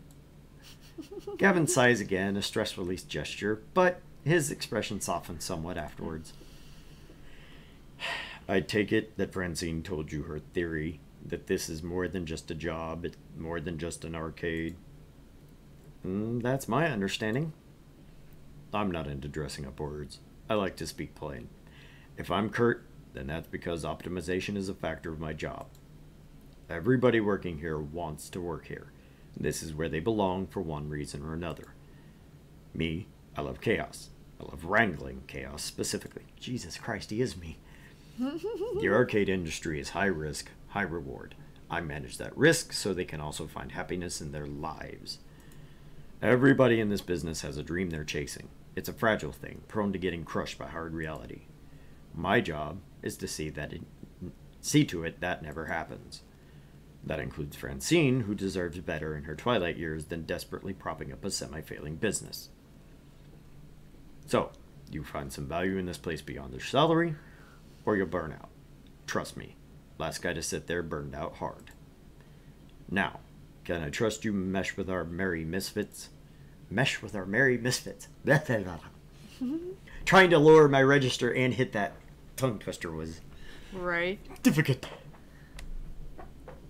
Still trying to figure out my why. Why so aggressive? I just got... No, that's not... No. Not being super aggressive. No, I'm going not. for the first one. Yeah. To be honest, I'm still sorting out why I'm here, what my dream is. But I'm not here to step on anyone else's dreams in the process. I'm here to do my best at supporting everyone. Good to hear. I'd say we share similar views, then.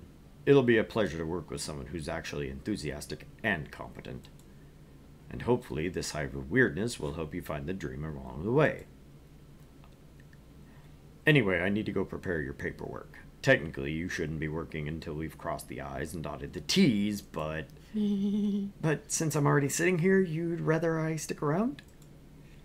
That would be accurate. If you're willing to fudge things a bit and work today anyway, it'd help us out a lot. Now, if you don't mind, Naomi likely could use a hand in the workshop. A good opportunity to introduce yourself as well. Got it. Wait, someone else is here? I haven't seen anyone else. Yeah, that sounds like Naomi. Her workshop's through that door there, the one next to the UFO catcher, the crane game to use layman's terms. Satisfied for now, Gavin heads in the back, presumably to the office to go crunch some numbers. If Francine's really taking a nap back there, hopefully he's going to crunch quietly. My first coworker ended up being decidedly less cool of a guy than I thought he'd be. I think he's neat. Fine, whatever. Okay, whatever. But he's not a total jerk, definitely. I've known really blunt people before. It's easy to mistake them for jerks, especially at first glance. I decided to give this guy an honest chance for now. Anyway, I should go meet my next coworker, this Naomi that he mentioned.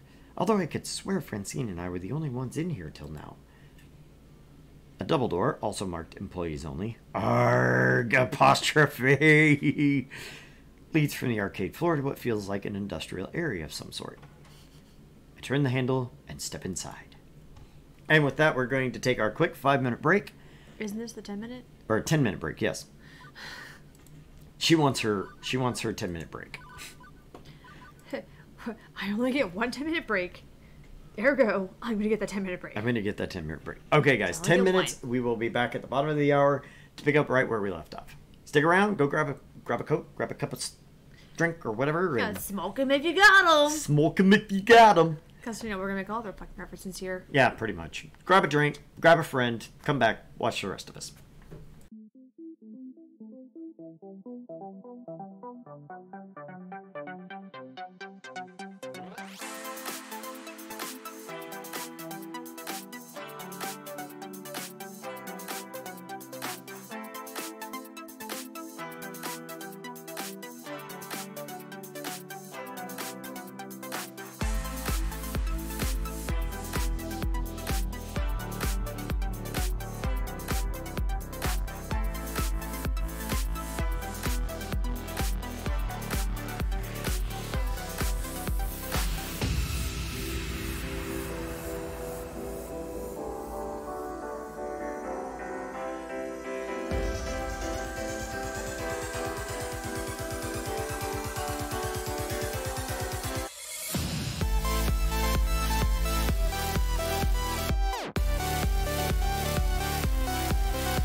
And we're back. Now let's hope our microphone's still working. It looks like it is. Looks like it is. We also just check real quick just to make damn sure. Yeah, just to make sure. I mean, Buzz will tell us, but...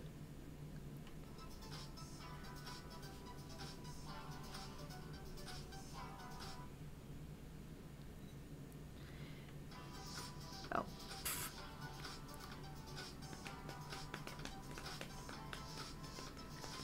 Of course, now it's going to be that awkward silence where we're listening to our Be Right Back music as we're trying to... Okay. Let's hope our microphone's still working. It looks like we are still working. Okay. Just so everybody knows, there is a storm blowing in our direction, and my power's been flaky all week. We've lost power like 4 times. So if we suddenly cut out and go away, then you know what happened, and I do apologize. I can't really control that.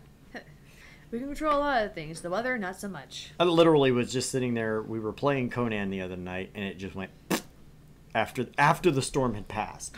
Oh. It was like the storm was gone, everything was fine, all the power went out. Then it came back and then went up. Then came back and went out. And then came back and went out. And then I think it was yesterday we had a power outage. I don't know if it's happened today, but I came home and my computer was off, so you know. We'll figure it out. But if we disappear, that's why. what happened. Okay. On to meet Naomi. Also, by the way, for those of you joining us, I'm Argent. This is Mort.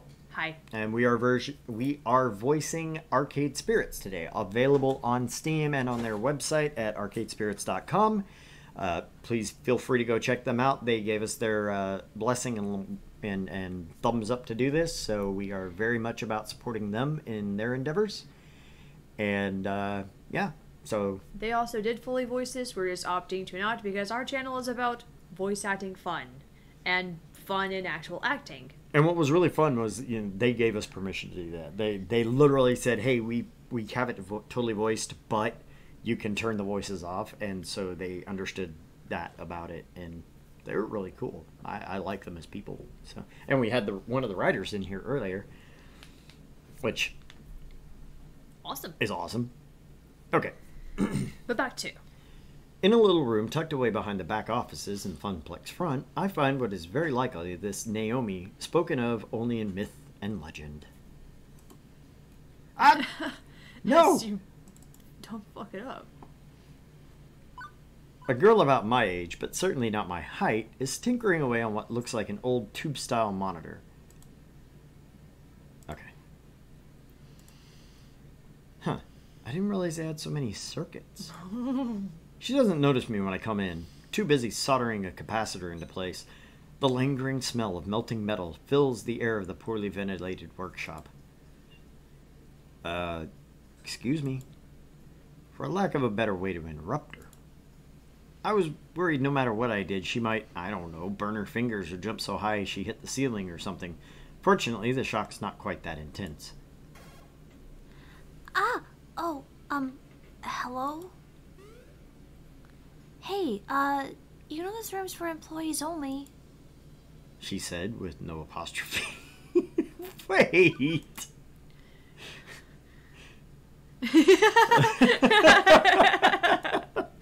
Oh, good. Nice one. The grammar Nazi in me is loving the apostrophe joke. Okay.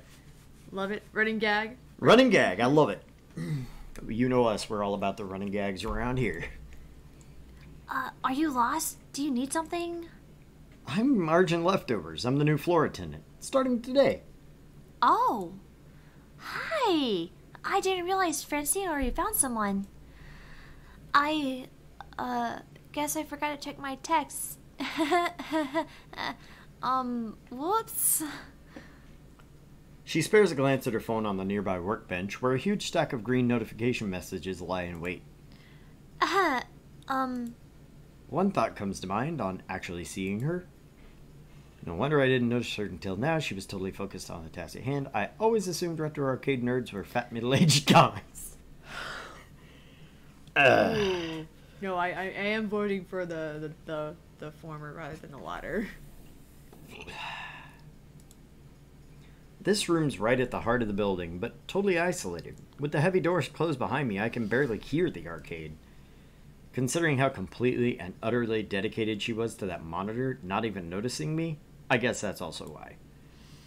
But what I first noticed is her smile. Even when squinting to see the tiny components on that circuit board, even when laser focused, she was smiling happily. Anyway, I'm Naomi Fairchild, the Funplex's techie. Hi! Pleased to meet you. I was expecting Gavin, though. He usually checks up on me about now.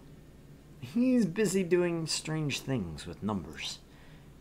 Ugh, yeah, that sounds like Gavin. I take it that he sent you to help. Great! Give me a hand with this monitor. It's really heavy, and I'm still paranoid about dropping it after what happened last time. Really? What happened last time? Well, I dropped it. Oh, right. She helps me lift the large cathode ray tube, slotting the heavy metal framework into place within the exposed guts of the nearby arcade cabinet. Once done, she starts hooking wires back up to other wires. There's a surprising number of green circuit boards in that largely hollow wooden shell. This is the first time I've seen inside one of those things. It's weird. Lots of empty space, a couple of large slabs of circuits, and a beefy monitor. Why is it empty in there? Maybe we could fill it with nacho dip. Woo! First time I seeing my gut. My first time seeing the guts of a game.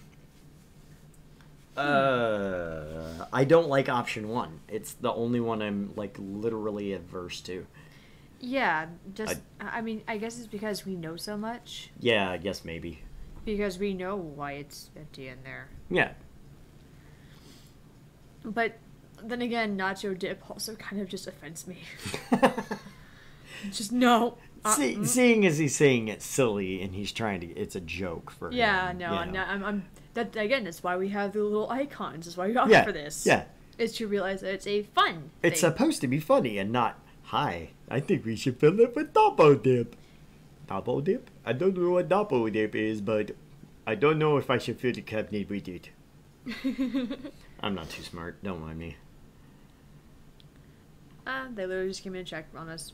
Alright, fair enough. It's my first time. Okay, you may want to move your cursor, though, because you're over the ban again. And we don't want to ban people. No. Especially not by accident. So Buzz says we should go with the neutral first time seeing guts of a game. So we're down to the 2. But if Nacho Dip offends you, we'll go with the first time seeing. Just the idea of it just like makes me cringe. I'll admit, I don't know much of anything about how games tick. I figured it was just packed full of circuits and things. Naomi keeps working, using a pocket multimeter to check various connections as she speaks. It could be packed in tighter, like a bar top or a cocktail cab. I'd say upright's favor form over functionality. I mean, compare American and Japanese cabinets. Ours are designed for standing players, so they have to be upright, even if that means an empty base. Japanese candy cabs are shorter, so you play sitting down. But I prefer American style. Ours have more room for art. She closes up the rear access panel, closing it with one of the many keys on the keyring at her side, then steps back to admire her handiwork. There's genuine joy in that smile. Not just a job well done, but looking at the whole thing, it's like a fine sculpture. Ooh, I love the classic Midway style. Look at those sharp angles, the side art deck decals, the bold front font on the marquee, the bezel artwork. The what on what and the what artwork? With a sigh, Naomi points out key features to me. The script across the top, with the game title, that's the marquee. The artwork that wraps around the monitor, that's the bezel. I mean, you see it too, right?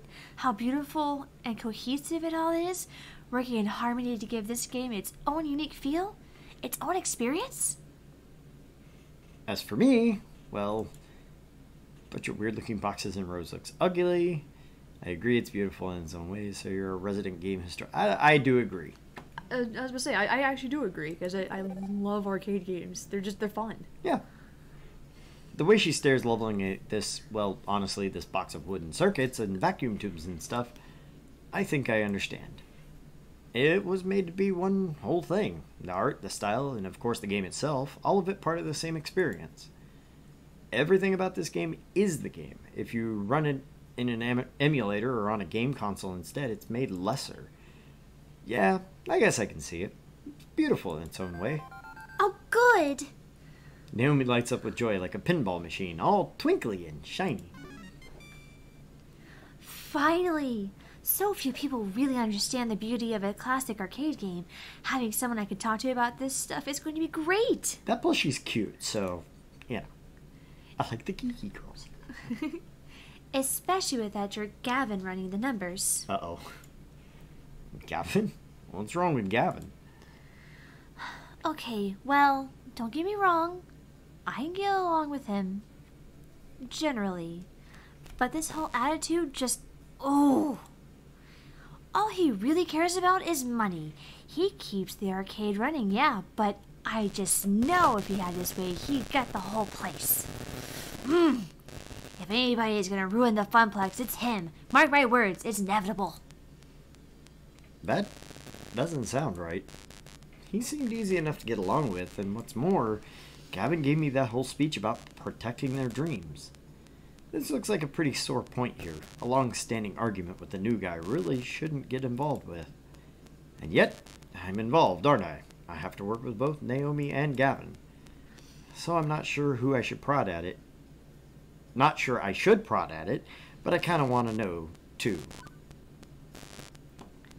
Rock the boat, don't rock the boat, baby. Rock the boat, don't tip the boat over. Clear the air and find out more. Let her keep talking. Interesting. I don't like the first one. Yeah, no. I'm with him. We need to kind of keep the world peaceable among enemies. Mm-hmm. Even if they don't get along, we need to work with them, so. I don't know, I'm kind of leaning towards clear the air and find out more. I get this is touchy, but if I'm going to work here, I think we should all be honest with each other. No gossiping. So I gotta know, why do you think Gavin wants to destroy the arcade? He buys into Francine's idea that this place is a place for dreams. He says he does, but he's willing to sacrifice way too much just to keep the whole thing afloat. Road to hell, best intentions, etc., etc. If he had his way, this place would be like a Deco's place, nothing but ticket games and prize catchers. He thinks actual video games are too expensive, a waste of floor space. I bet he'd remove them if he had his way. I just don't trust him. I don't trust him to do the right thing. But that's my problem, not yours. Sorry to drop gossip on your head like this. Thanks for hearing me out anyway. Right. Let's get back to work, shall we? Now, for the less fun part. You seem strong. You seem like a strong, strapping kind of guy. Well, a strong guy anyways. Well, you're a guy. That's enough. I'm semi-insulted then? Okay, let's get to it. Right. A little to the left now. My left! My left! You're right! Careful! Now, forward, right, correct, I mean, not to turn to the right, keep it coming, and there! Carefully tip it into place. Victory! I gently ease the rolling dolly forward, the giant wooden box slotting into place alongside its neighbors. The two-wheeled dolly makes it easier, but hardly easy, especially with Naomi fretting over her baby getting scratched or worse, falling over. But with the work done, she's all smiles again. By the way, I want to play those pinball games and skee ball. Favorite two things in the arcade. I'm weird. Okay, I'm glad to be done with that one. I swear, I've been working on that monitor for ages. Those tubes are finicky as heck. And I'm still not totally satisfied with the flyback, but... Thanks for helping me out, Argent. I think you're going to do just great here. Happy to... Oh, right. Stomach growling. Food required. Except... I wasn't expecting to actually be working today. I forgot to pack a lunch. Now, I'm just talking here, but if you had a pizza on a bagel... Shh. Hey, so any good restaurants in walking distance? I think that bookstore next to us sells donuts and stuff, but... Oh! No, not really, unfortunately. I mean, there's a cheapo wub sub sandwich place, but even if that stuff is super tasty, you don't want to go there. You need to eat healthy. Hey, I know. Wait right here. And she's off, scurrying back to her hidey hole. And she's back, scurrying from her hidey hole. Lunchtime. Here you go. She presses a box of lunch into my hands. It's a bento box. I learned how to make them from my mom, who learned from her mom back when they lived in Japan. Rice and pickles and all sorts of good healthy things. Wait, you're giving me your lunch? Sorry, guys. Feeling rough, gotta get some sleep. Got knocked in the morning. Groovy show as always. Stay safe and take care. Hey, Buzz, no problem, man. Go get yourself healthy. Take care of yourself, man. Yeah. Take care of you. We like you. See you next week, man. Or Monday. At the very least. If you're feeling better on Monday. If not, let me know. It's not a problem. If not, we'll see you back on Friday. Yes. Wait, you're giving me your lunch? Sure, why not? And yet, when I first walked in as a stranger, she looked super uncomfortable with me. That escalated quickly. What do you have for lunch then? Oh, I can just get some nachos from the vending machine or go hit up the whole story next door. I got a book delivery to pick up anyway. But you said eating healthy was important. See you after lunch. I can't help but think she was just looking for an excuse to go get some junk food instead. I'd say Naomi definitely fits in with Francine's ideals for this arcade. She's got a love for these games, and it shows. And giving me her lunch? Me? A total stranger? That's a kindness I don't know if I deserve, but I appreciate it all the same. So, a bento box. I've only seen these in anime. It's cute, and hopefully has plenty of calories too. Armed with a box of health food, I retired to the employee lounge to get my munch on.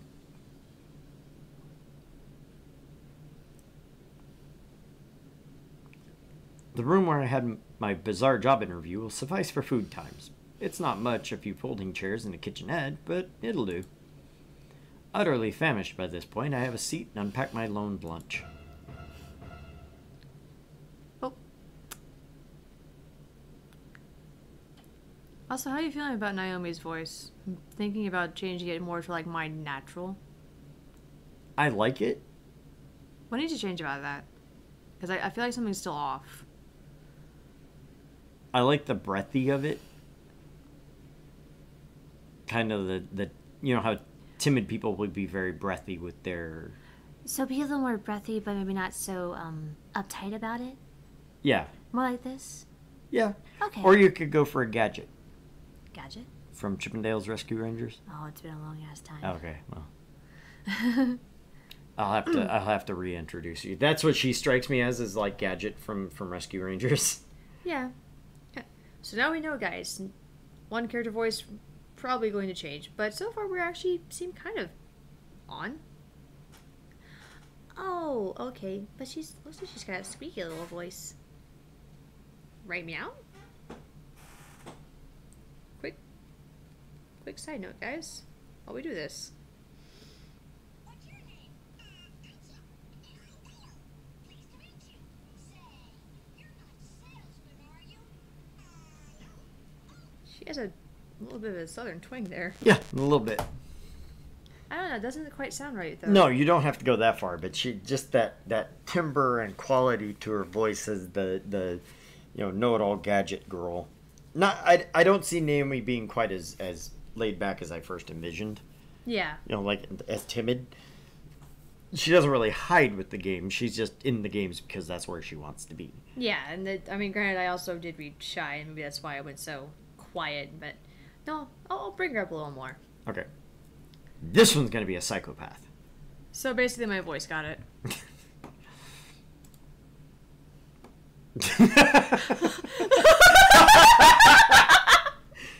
Incoherent screaming? Coherent screaming?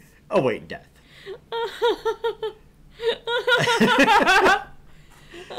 That very much has to be one of my favorite. That has to be very, very much one of my favorite things in the world now. I can either scream coherently, or just await death silently. Mm-hmm. Oh god, do I want to find that? Or go find the definition to this one? So, yeah, we're doing Arcade Spirits.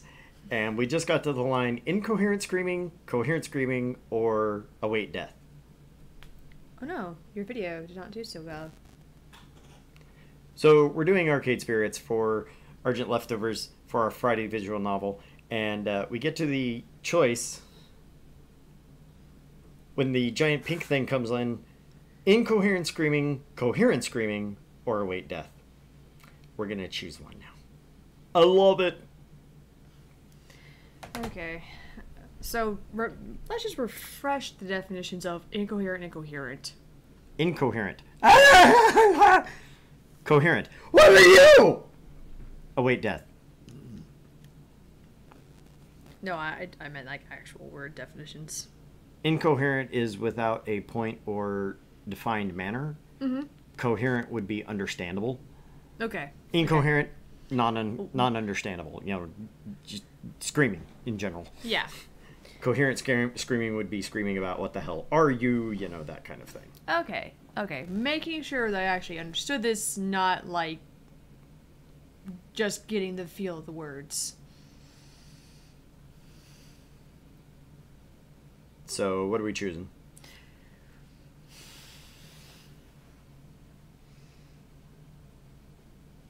I'm kind of liking incoherent screaming.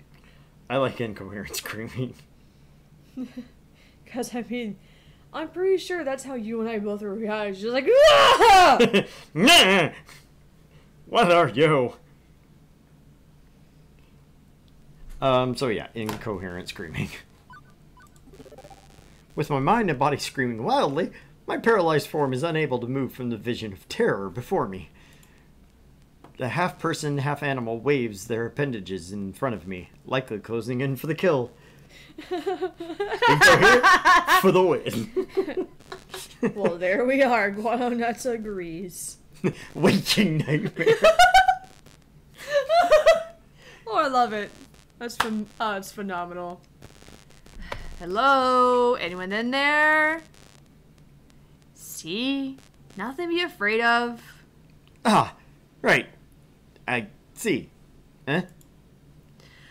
Looks like you've stabilized. I was worried I scared the life right out of you. Hey, so I'm sorry if I traumatized you. Really? Can we start over, maybe? I nod my head slowly, although that could just be muscle spasms from being in shock. I'm Ashley. And I'm Argent. I'm also Pinky, the Funplex Flamingo. It's my secret yet not so secret identity. What the funplex what now? This is almost too much to take in. Gavin was a bit of a lot. Naomi was off the scale cheerful. I've met some really intense people so far. Did you sneak into the employee section just to get my autograph? Me? No. Oh. I thought you would recognize Pinky from all of the signs around the arcade. Pinky is the mascot of the Funplex, after all. Oh no, that's not what I meant at all. I mean, I work here. You work here? Since when? Today? This morning, to be specific. Oh, awesome! Welcome to the Funplex! I mean, I would have been way cooler if you were just are so enamored with the chibi flamingo creature plastered on every wall that you had to know more. You could have stealthily maneuvered your way through all the games, sliding right on top of the employees only door. But how did you get the door code? Of course. You would have collected the password on a piece of paper that fell from Gavin's pocket. You searched your heart and decided that the 4-digit number had to be the intel you needed. Next, you needed to lie in wait for the opportune moment to punch that secret key code just to find me. It just keeps going and going. She's definitely passionate about this fictional scenario. Ashley's got quite the imagination, all right. Is that how I came across the people? A creepy trespasser? I feel like that would be apropos at this point. So it's either the first one or the last one. To me. I don't like the middle one. See, I like the middle one. You like the middle one? Okay. I do. Wow. I mean, wow. I'm suitably impressed, albeit slightly terrified. See, it still actually kind of worked out that way. She can just take an idea and run with it. Where she's running with it, I'm not sure even she knows. And how you would have snuck out, I wonder. I could have helped. But for a price. Ashley finally realizes she's been babbling to herself for a good couple minutes. Oops. Sometimes I get swept up in a good story. I mean, I gotta find some way to make this job more interesting. Is it really that dull here? No, not really. I just crave a different kind of excitement than beeps and boops, screaming children, and broken machines. You are really painting the best picture here. Ah, jeez. I don't mean to be such a downer. I just want to move up in the world. I've got things to accomplish, dreams to fulfill, cosplay to make. Cosplay? As we switch topics, it's like she's a completely different person. Ashley's eyes light up and she smiles. How is that a different person? Yeah, you know, like dressing up as your favorite video game character or TV character. I love it. It's also so empowering to be able to make your own costume and wear it proudly. It's even better when people recognize what character you are. Empowered? Really? Granted, she certainly had the power to stop my heart for a few beats. Definitely. You want to try? Got a favorite game character? I can help you make your first cosplay if you want. In fact, I made this one. I think Ashley is pointing to her flamingo costume, but it's a little hard to tell with her hands as feathers. So, Pinky is your creation? Intentionally? Yeah. It looks pretty good for my first mascot cosplay, doesn't it? Probably stitch hands together if I tried that. If you were going for terrifying, then yes. I don't know heads from tails, but I can appreciate it. I kind of like the first one. Yeah, me too. I'm all thumbs when it comes to stuff like that. Literally, if I get enough thread running between them. I'm pretty impressed, though. Naomi was going on about craftsmanship of games. Clearly, you're digging on craftsmanship of costumes. Aw, thanks. It's nice when hard work is appreciated. I wear it around the Funplex to liven up the crowds, get people pumped up to play some games, and the kids seem to adore it. That makes sense. Although the arcade has been completely dead so far, no crowds to pump or kids to be adored by. Hey, secret between you and me?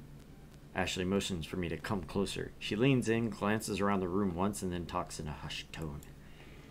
I did some repairs on Pinky overnight. I had to restitch the left arm, and I was giving her an old test drive to make sure it doesn't fall off.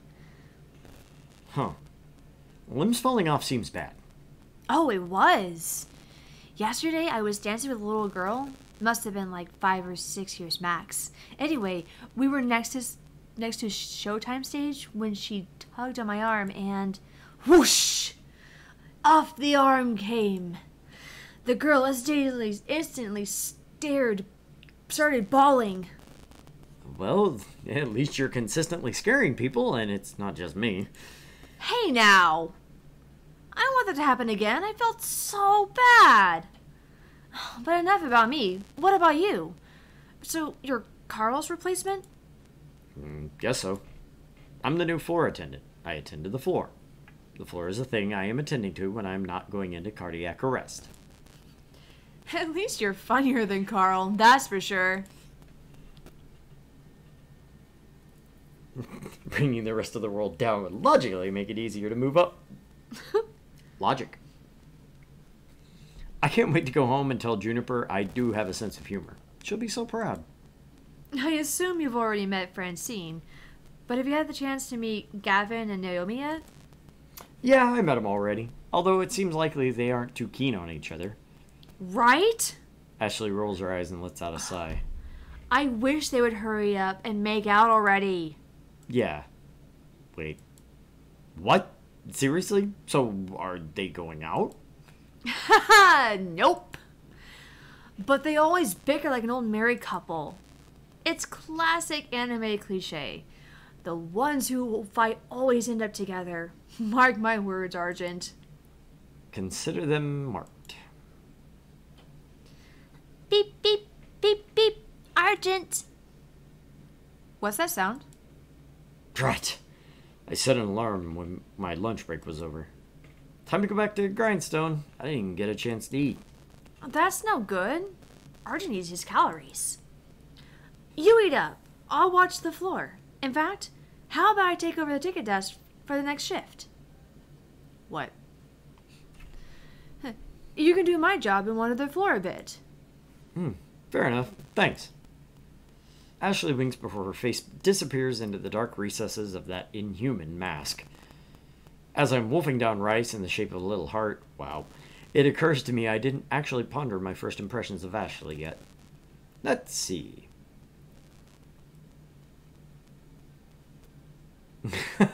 She's pretty amazing. I like her enthusiasm about her art, or Ashley's got a lot going on in that head of hers. I just don't understand it at all. I like number one. Okay, because that's where I'm sitting too. Okay. The way Ashley's whole expression changed when she talks about things she's passionate about just warms my heart. Okay, so quick story about that. Haven did that. Oh, yeah. We went to Toys R Us for Easter. We were looking around. My daughter was 5, 6 max, about the same age as this kid.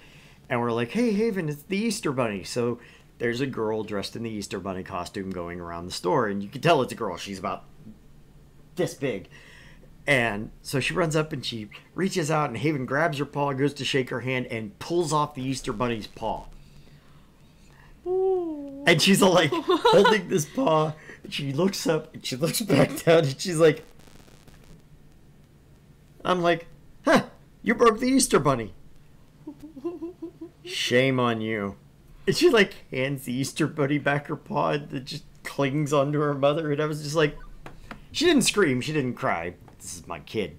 But she was very mortified. She just internalized it all, like, this is the end of the world. Yes. I am just so terrible. I am doomed. The way Ashley's whole expression changed when she talks about things she's passionate about just warms my heart. Her beaming energy just lights up the whole room. I wonder if one day I'll be that excited about something. Anyway, with lunch in my belly and the break time complete, the second half of my workday began.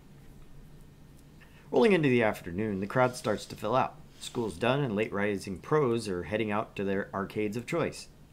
With Ashley covering the desk, my job is to wander the floor looking for problems. Or potential problems.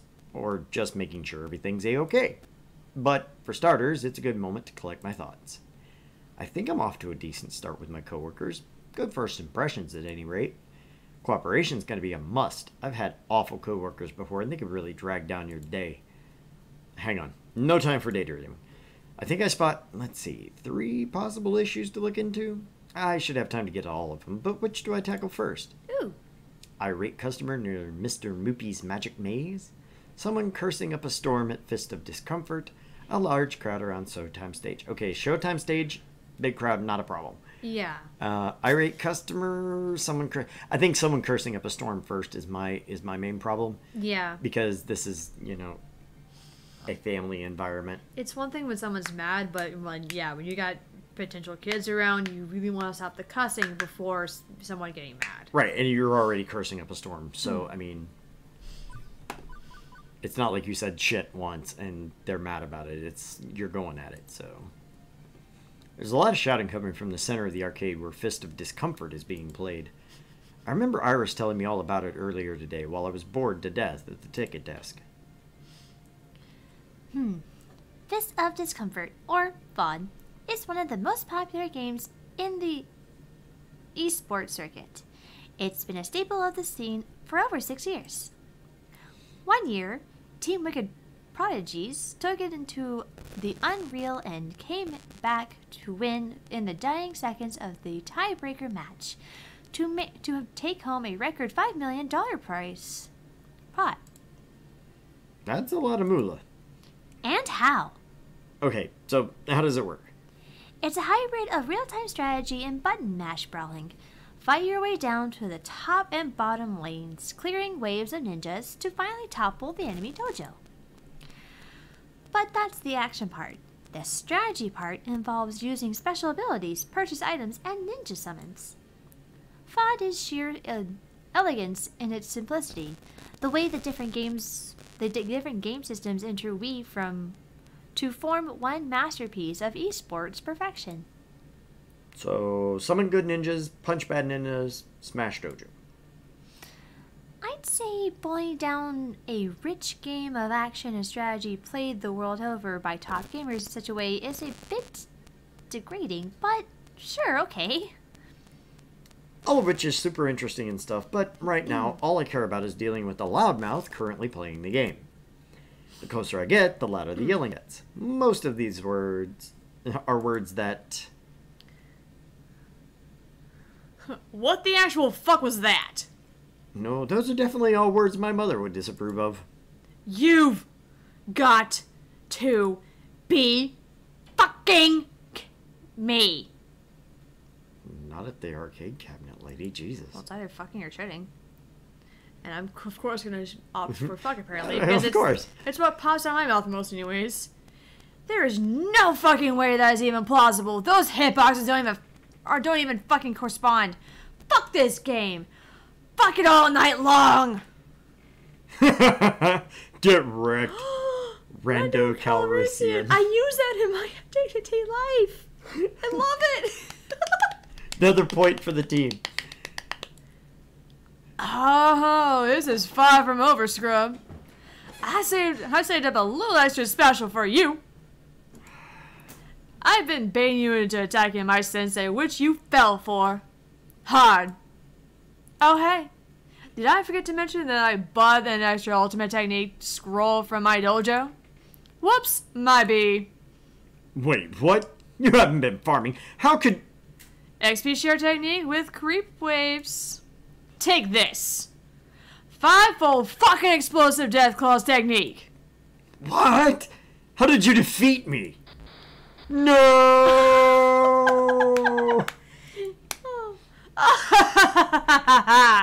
GG, fodder. No one can defeat me, Queen Bee. My dry eyes painfully blinking makes me realize I've been standing here watching intently during that whole exchange. I'm not 100% sure what just happened, but that didn't matter. I was completely sucked in. Couldn't tear my eyes away. It was like watching a train wreck. I mean, if the train wreck was an arcade game and the wreck was that guy's face. Hey kid, what are you staring at? Never seen a champion of my caliber before? Oh, seeing as I don't even know how to even consider how to respond to her question, I have to take a moment and collect my thoughts. From what I have somehow gathered, she goes by Queen Bee.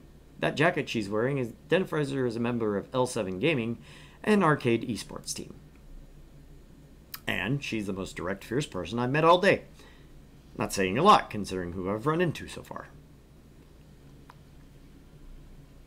Ooh. I don't particularly like her, personally. Mm-hmm. So I'm opting for number 2, but... But at the same time, she might be one of the people actually bringing in good business. Yeah. And that's, I don't know. But the swearing is also going to drive off business. True. And wrecking guys in the face also drives off business. True. So maybe she's not as good for business. I don't know. But then again, she's got such a high fucking rank. I know, like it's hard. Because like she could, I mean, then again, this is also kind of arbitrary to us. Yeah, it says she'd be fun to hang around. I'm like, I don't want to hang around with her. If she comes in, that's fine. Keep it low key, no problem. But I don't want to hang around with her. She's just not my type of person. Okay. Fair. Straight out. Does she act this bluntly towards every new person she meets? Or grumble whenever she's on the losing end of a fight? Also a good point. Yeah. It's off-putting. What happened to good sportsmanship and being nice to your fellow human? Hey! Don't just stand over there all weird and quiet like. It's creepy. She snaps her fingers to grab my attention. So are you gonna fucking quarter up or not? Think you can best the hottest rising star of L7? From what I've seen, I know I couldn't best a scrub, let alone a professionally competitive player of this game. Nope. No thank you. Plus, I'm not sure I'm allowed to play games while I'm working. You work here? Yes, me, and what's your job? Hassling me? Ooh. I'm actually pretending to work here. Shh. I enforce arcade law within this noble fun place. I hate the fact that it's basic because the bottom just sounds like Yoing Kyoma. By the way, you posted that this weekend. I thought it literally was just the thing that popped in my head was me doing that laugh. Kyoma was one of my favorite characters, I have to admit. First or third? I don't like the middle one at all. It does. Yeah, no. Yeah. I don't know, because, like, on one hand, I kind of want to, like, take a stand and be like, yes, me, what's your job? Hassling me? But Yoing Kyoma. I enforce arcade law within this noble funplex. I don't think he's got it in him to be Yoing Kyoma. I don't think he does either. I think we can just take a stand. Ha! Damn right, I'm the new floor attendant. And if you're not careful with your snark, I can show you the exit. Oh, you're a cute one. Sassy. And direct. Hey, they haven't given you a name tag yet. How am I supposed to know who you are? I think that was actually a weird tactic to have me introduce myself to her. I'm Argent. I did technically just start working here 6 hours ago. Might take them some time to issue me a name tag. Maybe they need to send a carrier pigeon to an ancient monastery where name tags are forged in a vast clay oven. Nah, Gab was just slacking big time. You think they were related? Maybe. I'll talk to that silly boy for you, make sure you get some proper respect. Thanks? No problem. We gamers gotta stick together. I'm Queen Bee, by the way. Aggro-style 5-lane pusher specialist for L7 Gaming.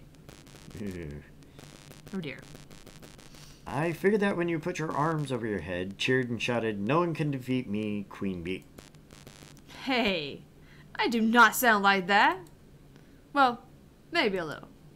Anyway, I'm one of the regulars around here, besides Pear and Tio.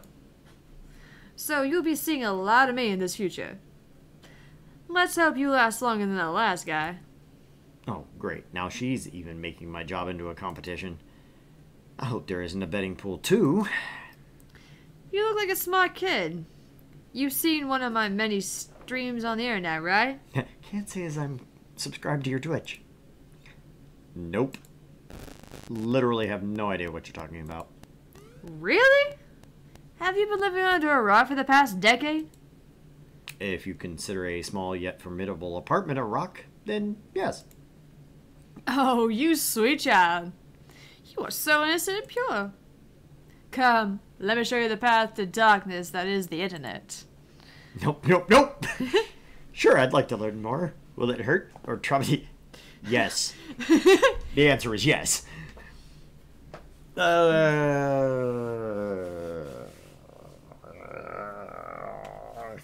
like the second one. Learn more. Yeah? What were you thinking?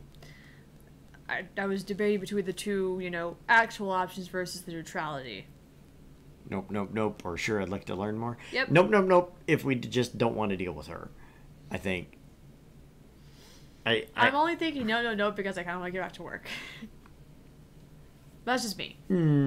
True. That's not a bad option. Nope. My internal sensors are going off, and they're telling me to reverse and leave this conversation ASAP. No. I think I'm okay without that. Come on, where's the fun in that? I'm just gonna show you how it all works. Queen Bee grabs my arm and pulls me closer to the Fist of Discomfort cabinet. And upon further inspection, I see the whole haphazard pile of tech she's rigged up. You can't just plug in one of these cabs into the internet. So I use a number of clip-on webcams and mics and stuff. That webcam there, it broadcasts to my own personal PC back home, which then streams matches live to all my fans. The chat room appears on my phone. Costs a bit to put everything all together, but it takes like half an hour to rig up and test each morning. But after doing this for a couple years, it's easy peasy. Aside from Naomi grinding her teeth at my clip-on camera damaging the paint job, I mean. Anyway, I prefer to stream from the Funplex than from home. There's so much to miss out on sitting by your lonesome with the console version of FOD. The crowds, the wicked trash talk, the community. Wait, are you broadcasting live right now? Are we live right now? Ha! Fuck no! That's part of my warm-up matches. I got a pretty big current tournament coming up, so I try to get as much practice in as possible. Even if it's with a bunch of fodder. As in, fodder. As in, you know, chum. Lunch meat. Scrubs. Losers. I got the idea, yeah. Queen Bee sees something out of the corner of her eye and glances around the arcade floor. She gives a nod to someone hanging near the Street Fighter cabinet. My crew is starting to trickle in. We should be starting team practice soon. Wait, what time is it? At the tone, the time will be 2:25 p.m. Eastern. Beep beep. Shit! I gotta go live in 5 minutes. Listen, kid, it's been swell, but we'll chat later, right? Sure, one thing. Can you keep the swearing down at least a little? We've got kids around here, and I don't want you to get in trouble with Gavin. Him? Meh. But for you, I'll keep it to a PG-13 rating. Now, if you excuse me, there are some butts out there that need to be kicked. Later. And with a wave and a twirl, she completely abandons me and returns to her Fist of Discomfort game. Queen Bee fires up her broadcast rig, and the shouting and milder swearing start up again. At least you brought it down a notch, I guess. Right? I should probably get out of here before I accidentally end up on the stream. Queen Bee may be certifiable. She's got a volatile personality, to say the least. Still, she seems to like me, so there's that. She strikes me as the sort to start out rocky with anyone, but gradually get used to working with them. Good for me. Let's see, what to handle next. Yeah, we've been there. What time is it? Jesus, it's 5 minutes till stream. Shit! Shit! None of my stuff is set up. None of my sound has been tested. Why is the microphone not working again? Wait a second, why didn't we test the microphone first? Fuck, we sat here for half an hour. It happened again today, guys. It did. We had a half an hour with no microphone. Because I checked it, it was working, and then it just stopped working. I guess they just got confused. The universe hates me. That's what it is. See, that now I'm paranoid about it. Right? Okay. Irate customer? Yeah, irate customer. irate customer. Yep. My mutant floor attendant says detect danger from the left-hand side of the arcade. Oh god, he's actually starting to sound like you. I know. Thanks. Not even meaning to. No, it's just like a twinge of quirkiness, of just, gentle jabs and humor. Yeah. While at the same time just kind of occasionally like stuck stone face like, what? Yeah. What? I quickly rush all of 30 feet to the scene of the crime, already in progress. Angry rando. Angry rando. I love it, they're all randos. Come on! Hurry the fuck up and finish your game! Do you work here? I saw you behind the desk earlier. Note to self, ask Gavin for a name tag or something. Yeah, I'm your Argent, the floor attendant. Well, stop attending to the carpets and attend to me.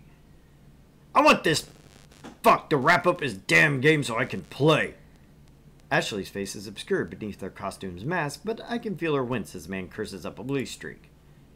Sir, there are children present. Please keep the swearing to a minimum. You kick this fat piece of shit off this game, and I'll sing Mary Had a Little Lamb all you want. I hurt my voice. I heard that. Whew. Figuring out how to hear the fat piece of side of the story before rushing to a judgment, I tap the player on the shoulder. Aha. He doesn't even notice. So I tap again. Twice. Sir, there are other players waiting to give Mr. Moopy's Magic Maze a spin. Curiously, the player who looks up the game's marquee, thank you, Naomi, which simply reads, Moopy.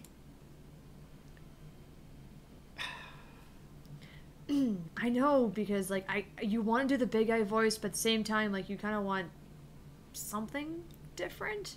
You know the game's full name? I kind of like that. Okay. Sure, I played it a lot when I was a kid. It's actually called Mr. Moopy's Magic Maze, right? Wizards and pellets and monsters and stuff. Yeah. A little bit terse, and he laser focused on the game, and I can see why. He's currently sitting at 714,900 points. Holy crap, that's a heck of a high score. Or as this other guy would say, holy shit, that's a bitch of a high score. Excuse me. Right. Sir, can you please wrap up your game? Huh? Nope. I'm keeping good pace here. Plenty of lives stocked on par for getting close to the world record before their kill screen. Somehow the thick arcade jargon sounds classier when draped in his British accent. Ah! Well, we have the chance to change it. We have the chance to change it. Like I'm watching some documentary program on that BBC. Programma. Programma. Program. Yeah, but this is a public arcade. Other folks want to play the games too. He finishes clearing the current board while pondering the predicament. Okay. At first I think he's stepping away to end his game, but he's letting his stock of 50 extra dudes slowly deplete as he pulls out his wallet. Without pause, he pulls out $3,000 in cash and holds it out. Will this cover it? I don't like it. For a moment, I flash back to that movie where some dude pays another dude to sleep with his wife and they roll around in bed covered in money and... Cover what, exactly? The cost of the game. The game itself. I've never seen this much raw cast from one place at any given time. It's not even 20s. Dude's rolling in Benjamins. One moment, please. On it. Fortunately, Iris already has my messenger app open for me with Gavin's contact info preloaded. With trembling fingers, I key in, customer wants to buy Moopy for $3K. What do? In less than a minute, I have my response. Considering we paid $200 for it, plus parts? Yes, absolutely yes. Sell that relic immediately. Well, okay then. Although, how's Naomi going to react to this? Offloading one of her darlings just because Gavin wants to make a 15-fold profit? It also feels kind of weird to be taking advantage of this guy's lack of a grasp on the real cost of old arcade machines. I knew all this workplace drama was going to catch up to me at some point, but with this rando breathing down my neck, I gotta make a decision. We keep the machine because screw that guy. Well, that's the thing, though. Because, like, on one hand, yeah, Naomi's losing on one of her babies, but maybe the money can go towards a different game altogether. Right. My only thought process is I don't want to sell it because I want this game to keep playing because he likes the game and this guy's a douchebag. Yeah, but then again, maybe if he buys it, he keeps it here. That's true. That's true. Fair enough. Let's take it. He offered. Yeah, he's offering, and I don't know. Maybe we might even have a chance to like make up to Naomi too. Yeah. Yeah. So 3,000. It's yours. I'd say 3 large is more than fair. It's all yours. I quickly pocket the money, feeling vaguely like a thief. A thief who'll be eating well tonight, mind you. You want me to get the dolly and wheel this whole thing out of here for you? But he shakes his head. Absolutely not. I'm leaving the game right where it is. But you bought it. So I can play it whenever I want, for as long as I want. Provided nobody else is already playing, of course. Wouldn't be proper to interrupt someone. But I wouldn't want to take it away from the Funplex. Naomi would cry. We can't have that, right? I guess not. Which leaves the rando hopping mad. To be fair, we had been kind of ignoring that he exists. What the fuck, man? What kind of arcade is this anyway? Fuck this. I'm going to Deco's Palace. And we just lost a customer stomping his way out the door. Stomp, stomp, stomp. On the plus side, Naomi won't cry. On the negative side, I just drove a rando out into the cold. Oh, gee, I'm so upset about it. Right. Sorry, I have no sympathy. Guy's a douche. What a disagreeable fellow. As for the player, well, he goes right back to playing, eating pellets, zapping ghost monsters, clearing mazes. With the crisis behind us, I can actually focus on who this gonzo rich guy actually is. Seems to care more about it more than just his game. Splashing around the cash, aren't we, Mr. Nah, the first one. No, yeah, no, the first one. Take it from some of them wallowing around in the lower tax brackets. The rich can do whatever they want, whenever they want. And yet, that's not what this guy did. He could have, but he let us keep the game. He just wanted to play. That's all. And why? Because of Naomi, because of the Funplex. It's a home and a family for the games, and for us. Maybe it's for the best that I sent the rando out the door in favor of this guy. So, you know Naomi? He's happy to talk, even while playing. Of course, I'm a Funplex regular. My name's Percy. I'd hazard you're a new floor attendant. I was here earlier when Francine seated you behind the desk. I was here when Francine seated you behind the desk earlier. That's me, Argent Leftovers, Arcade Wrangler.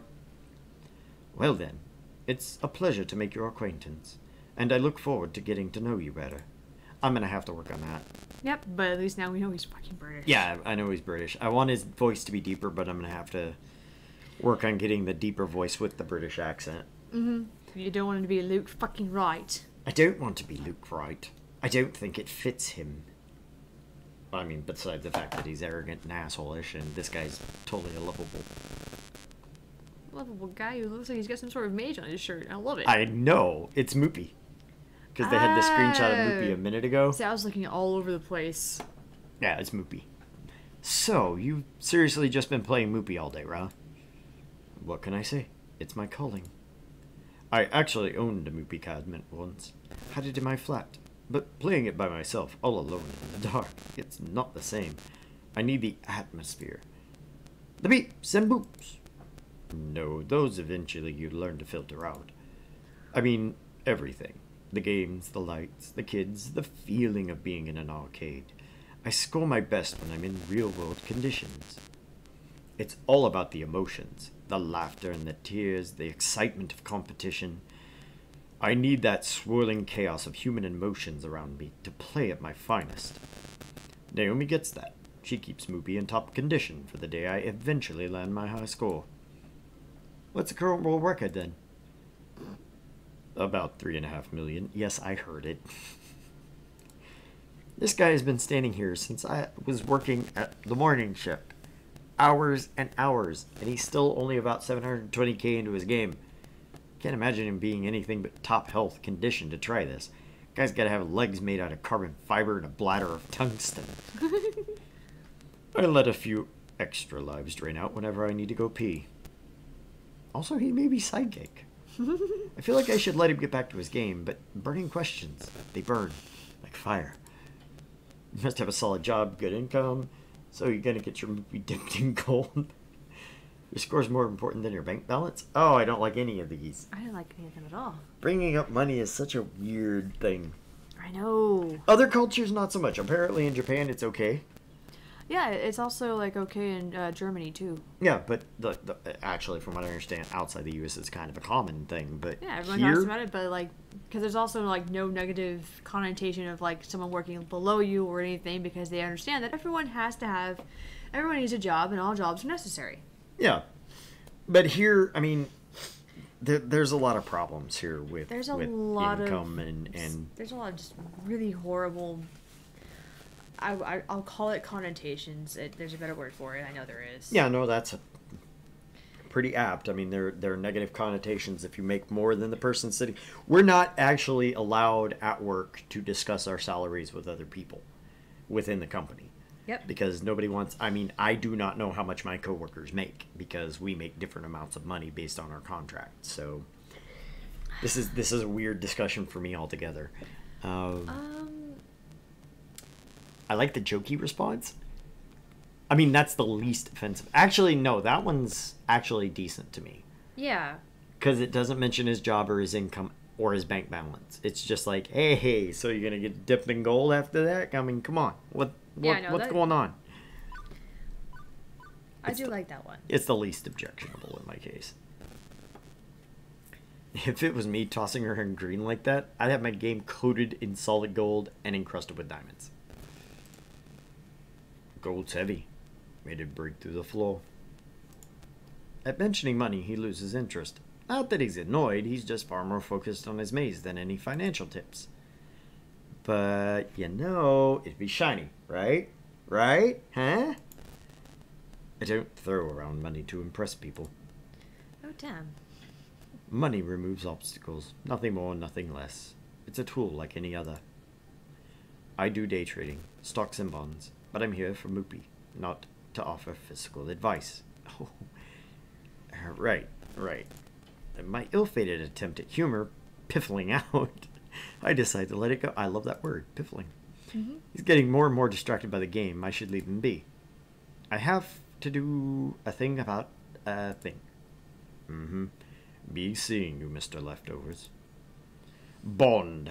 James Bond. So I guess we're not, totally in the negative with that guy, just not necessarily in the great positive either.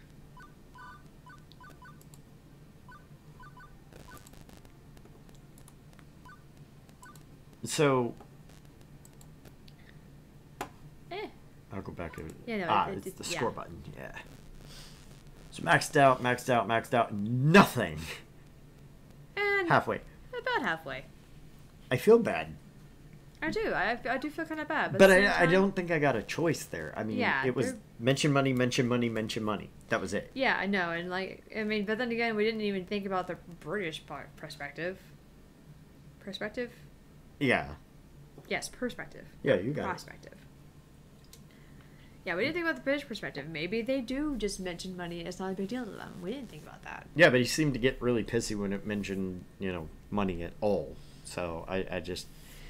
that's a debatable. Yeah, I feel I didn't really get a chance. But even the end of that, it did seem like no matter what, he was just going to be pissy. Yeah. So maybe now's not the time to be friends with that guy. Maybe not yet. Not yet. Not yet. What the hell is this? Huh? Oh, the voice changer that was... No. Sorry, guys. We had something pop up down at the bottom that was being buggy. Yep. History. Yet another weird encounter in a string of weird encounters. By the end, he sounded more like the high-score junkies you hear about in documentaries. Obsessed. Driven. Kinda strange.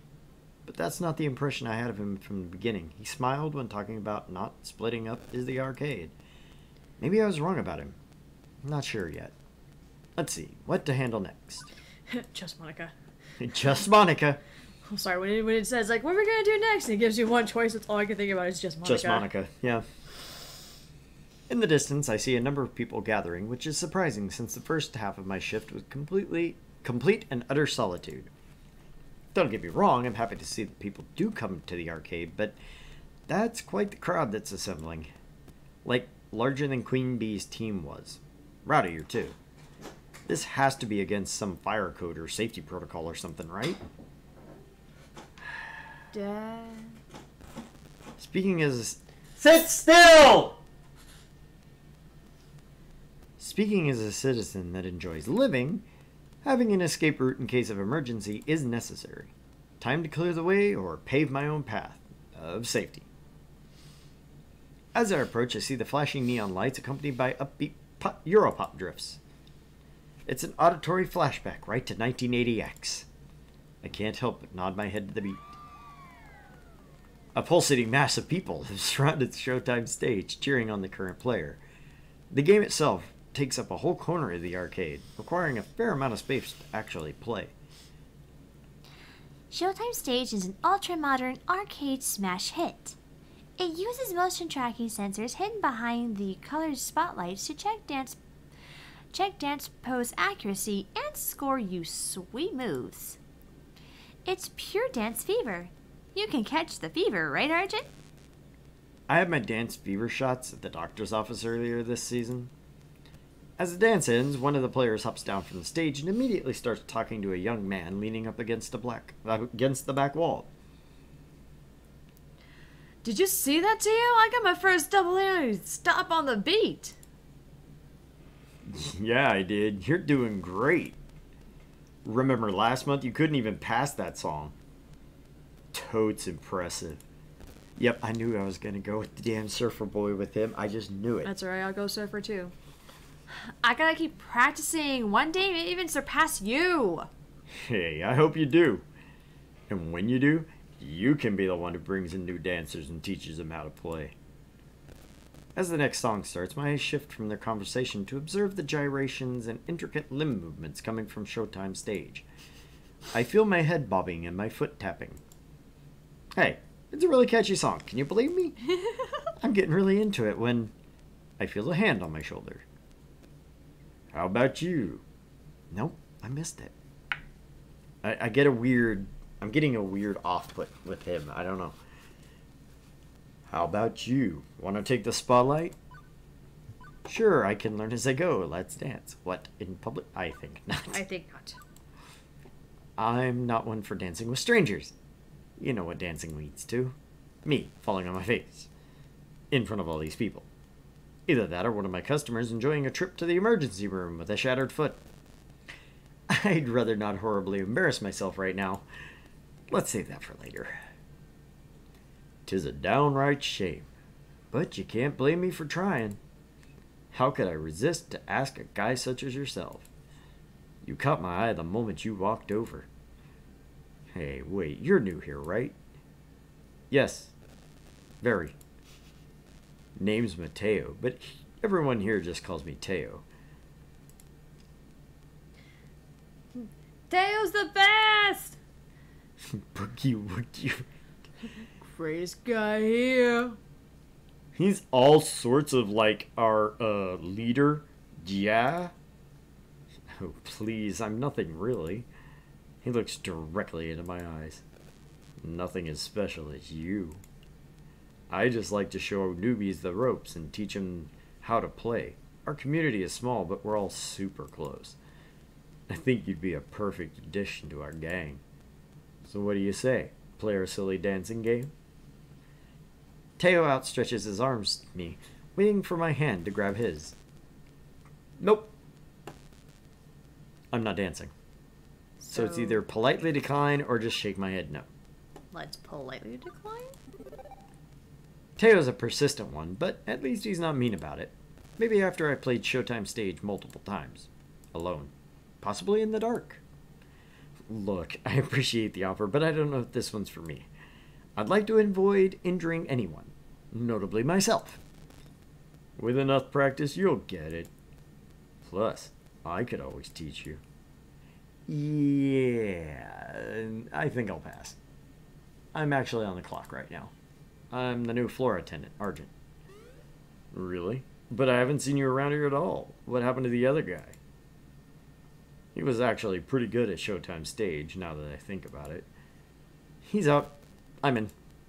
It's currently year 0 of the floor attendant Argent regime. Well, it's an honor to meet you, Argent. I hope we get to know each other well. Indeed. For someone that loves Showtime stage as much as you do, I haven't actually seen you play yet. True. Most of the time during these meetups, I tend to let everyone else play. I go around to make sure everyone's happy and having a blast. But what about you and your feelings? Teo shrugs. My happiness comes from making other people happy. That's all I need in life. Which is well and good, but I still need to deal with this crowd. How best to handle it? Want to film a work safe? We need to seriously talk about the crowd sizes. Can you disperse your fans for me, please? I don't like that one. Which one? The last one. Yeah, no. Seriously talk about crowd sizes or film a workplace safety video? I don't know, like, I'm kind of liking the giggly one. Yeah, I think the giggling one's kind of funny. Good! We can start by actually getting to know workplace safety together. I hate to be the bearer of bad news, but you gotta break up the band. Unless you want to film one of those retros 1960 public service announcement videos where someone loses a leg dancing off the stage and into the crowd. Oh, yeah. I guess we're kind of overdoing it a little, shaking hands with danger. Hey, when the heat is on and the lights are shining, these things happen. I'll take care of it. Luckily, the song that's being played just finished. Teo jumps up on the stage and cups his hands over his mouth. Hey, listen! We need to keep the area to the left of the stage clear. Aw, man, but why? I like my spot. Hey now, you know the deal. We all have to be cool about fire safety. It's Argent's first day, so let's show him some respect. I see everyone turn around and glare at me. Great, now I'm going to be known as the party pooper. I guess I've had worse reputations in my lifetime. Like that one time, I had to close the pool because of the dirty bandage floating around in the water. No one talked to me for a week. Hey, don't disappoint me, crew. Argent's just doing his job. Reluctantly, the crowd reshuffles itself in a semi-orderly fashion. As everyone settles into a safer way of watching the game, Teo jumps down and comes back to me. Better? I nod, genuinely impressed at how Teo can capture his community's attention. They listen to him and have the utmost respect for him. Yeah, actually, much better. Didn't mean to cause any trouble. Sometimes we just get so caught up in the game, you know? Of course you know. Hey, you should still join us later. Maybe when your shift's over. We'll all be here dancing until closing time. As long as that dancing is within the law, carry on. Officer Argent has spoken. Start to walk away, ready for my next venture, when I remember something I should do. I turn back to Teo. Hey, thanks. No problem. Well, I feel nice and accomplished. I was able to uphold the safety of the arcade like a model employee. I say that's pretty good for my first day. Even Gavin's got to be impressed, right? With that business sorted out, it's time to leave Showtime stage. The arcade is now at peace. My work here is done. Well, actually, there were a few hours from closing time, so my work here isn't quite done, but, you know. I'm so at peace, in fact, that I don't even notice the underboss of arcade sliding up behind me. Not a bad day. Not a bad first day so far. I've been keeping tabs on you. Well, others have been, and they've been texting me. Yeah, no. You should consider getting a proper group chat app going. I've got a crappy phone plan. My texts aren't free. A valid point. I'll look into that. I'm impressed with how you handle yourself. I think you're going to work just fine. Anyway, I prepared your paperwork. If you'd like to go sign it and make this working relationship a bit more above board. So, you're staying? Please tell me you're staying. I mean, I fed you and everything. Francine hasn't fired him yet, right? An adorable nightmare joins the impromptu staff gathering. I'll take that title. Adorable nightmare. Hey, Arch off to a great start. Here's to your first day, followed by many more. Don't you two have jobs to attend to? Just ordered a replacement power supply from Robotron. Or for Robotron. Nothing left to do for the day. Not many kids around for me to entertain. Finally, a quiet moment. My dream job has been going a mile a minute since I got here. Is it my dream job? Taking this job is a risk. The arcade business is a risk, and I knew if I didn't leap into it, well, I'd stay utterly stuck in life. It's been a strange kind of day. Hectic, stressful, surreal at times, but I've been riding that wave and riding it well. My coworkers seem just as strange, which is a plus. We're all in this together. I could find some kindred spirits with this crew.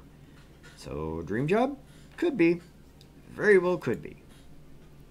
We've only got a few hours till closing, and it's nice and quiet. How about we game a bit? Speak for yourself. I've still got paperwork to handle. Oh, come on. Don't act like you don't game. Irrelevant. I know your dirty little secret. What? Naomi. You sneak in early each morning to play pinball. You're a pinball wizard. Well, what of it? I bring order to chaos. Pinball is the very expression of that art form. You know what we should do? Impromptu pinball tourney! The girls are giggling, and I'm finding myself smiling right alongside them. All in all, not a bad way to end my first day. At least we're all in the golden area with our coworkers. Yeah, I haven't pissed anybody off. By the way, I've booked a birthday party for this afternoon. That look is great. Huh? The look of confusion and outright terror on their faces, all laughter dying off immediately, are vaguely concerning to me. Sorry. I meant to tell you, dears, but I plumb forgot. The birthday party. How old are the kids, if I may ask? It's her 5th birthday. Oh, to be young again. 5 years old? Naomi starts pulling at her hair, eyes wide and trembling. Throwing ski balls overhand to the glass, jumping up and down on the pinball machines, putting chewing gum into coin slots. Pulling out my costume, tearing off pieces of it. Naomi, Ashley, keep it together.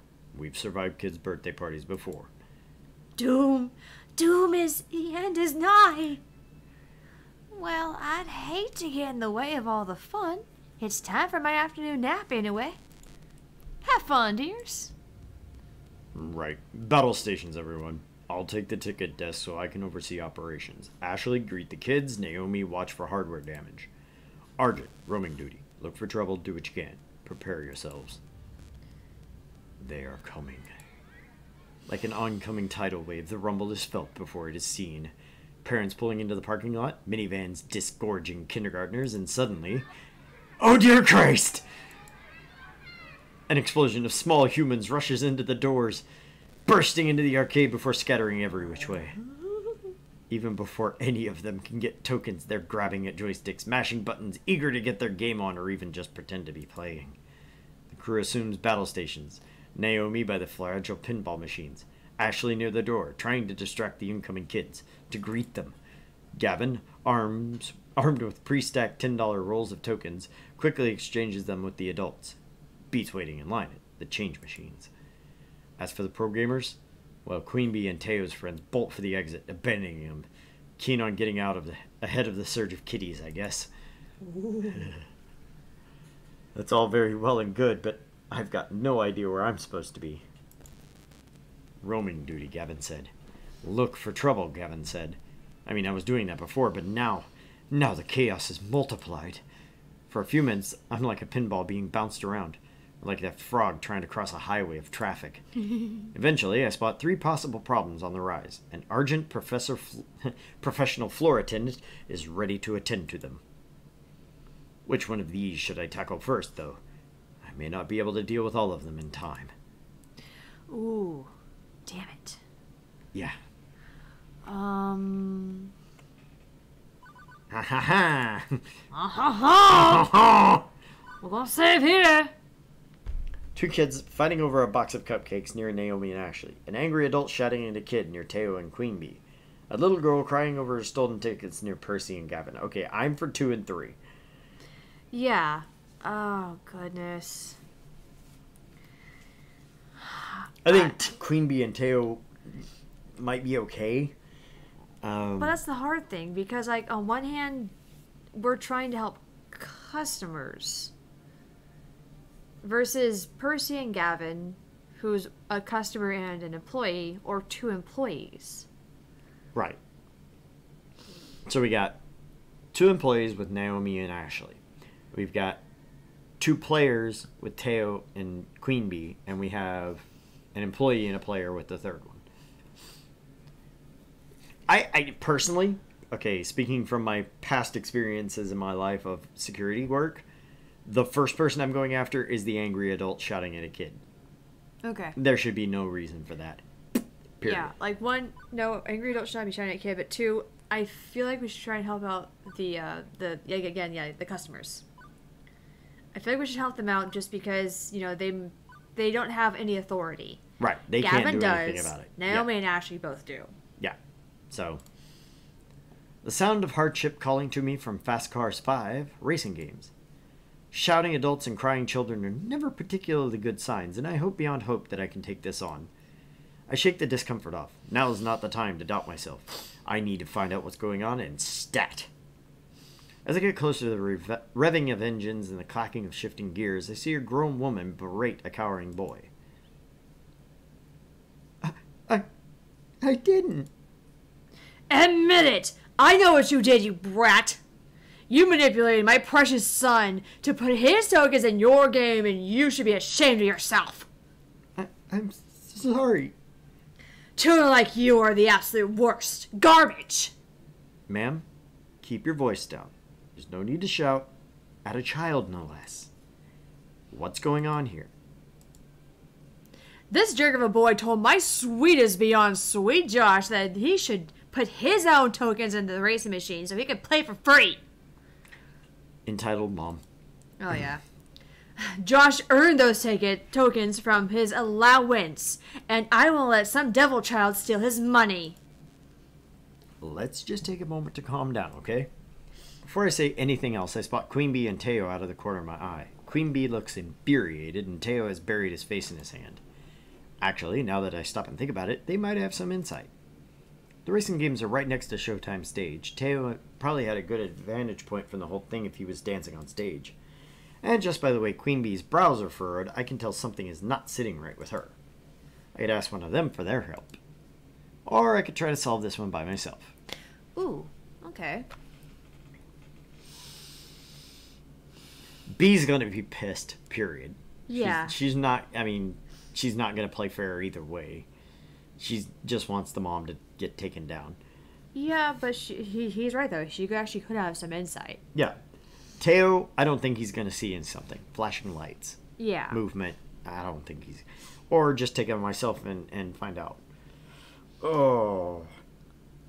Witnesses are always better, so the third one's out. Yeah. So, Queen Bee? Yeah, let's go with Queen Bee. Since Queen Bee has been consumed by rage, I bet she knows what's really going on here. At least, yeah, fingers crossed, right? I wave her over to join us. I attempt to reach out to her for guidance. Ma'am, I know you're upset right now, but I think that... That lady is a fucking no-good piece of shit. Nope, not helping. This is in fact the furthest away from helping I could ever envision. The kid runs away to avoid the loud people as I try my best to defuse the situation. That boy did nothing wrong. Nothing. Excuse me? Pardon? How dare you? There's no way of getting a word in between these two. I sigh and resign myself to watch it play out. How dare I? How fucking dare you for yelling at that kid? I don't care if what he did, or if he did what you claim or not, you've got no right to traumatize him over it. He's a thief, and he'll grow up being a no-good criminal. That still doesn't fucking matter. You honestly think? Like, take a single fucking second of your life and really think that shouting at a child is an effective way to handle this? Ugh. You can't tell me how I should act. Who do you think you are? I am the nemesis of evildoers. Righters or wrongs. Of wrongs. Of wrongs. The rising star of L7 Gaming. Queen Bee poses in her trademark pose. I am the one and only Queen Bee. Oh my god, she reminds me of Kuno from Ranma. Kind of. The rising star of Rinken High School's Aikido Club. Kendo Club. Yes. Tatewaki Kuno. The blue thunder of Rinken High. I don't know. She's like the good mixture between Kuno and Kodachi? Kodachi. Yeah. She's got the backhanded foo laugh. Yeah, that. Yeah. And in the name of the Funplex, I'll punish you. Oh dear. Well, I've never, in all my years, You are far worse than that impotent child. Josh, we're leaving this horrible arcade. Right now! Well, that's one way to handle that. Well, it got done fast. The woman scoops up her child and storms out the front door. I don't think we'll see her or her son anymore, and frankly, I'm okay with that. Once they're gone, Queen Bee turns her attention back to me. Ugh, people like that really piss me the fuck off. My blood is still boiling. Oh, and hey, thanks for the backup. You're welcome? I really didn't do much of anything. Yeah, well, I knew you had my back, kid. I can sense that you're like me. I can't stand to see people get screamed at. It sucks, you know? Queen Bee's whole aura changed from her normal upbeat snark to being completely down in the dumps. This is a side of her I haven't seen yet. She just looks so sad. Ooh. Not the first one. Queen Bee, are you doing okay? Yeah, I kind of like that one, actually. I know it's really none of my business, but I feel I should ask about this. Looks like the incident hit her hard. Hey, everything alright? Sorry, Lunch texted me. He was like, I really hate the fact that my name's been yelled. Oh, Yeah. yeah. He's probably jumping every time. This,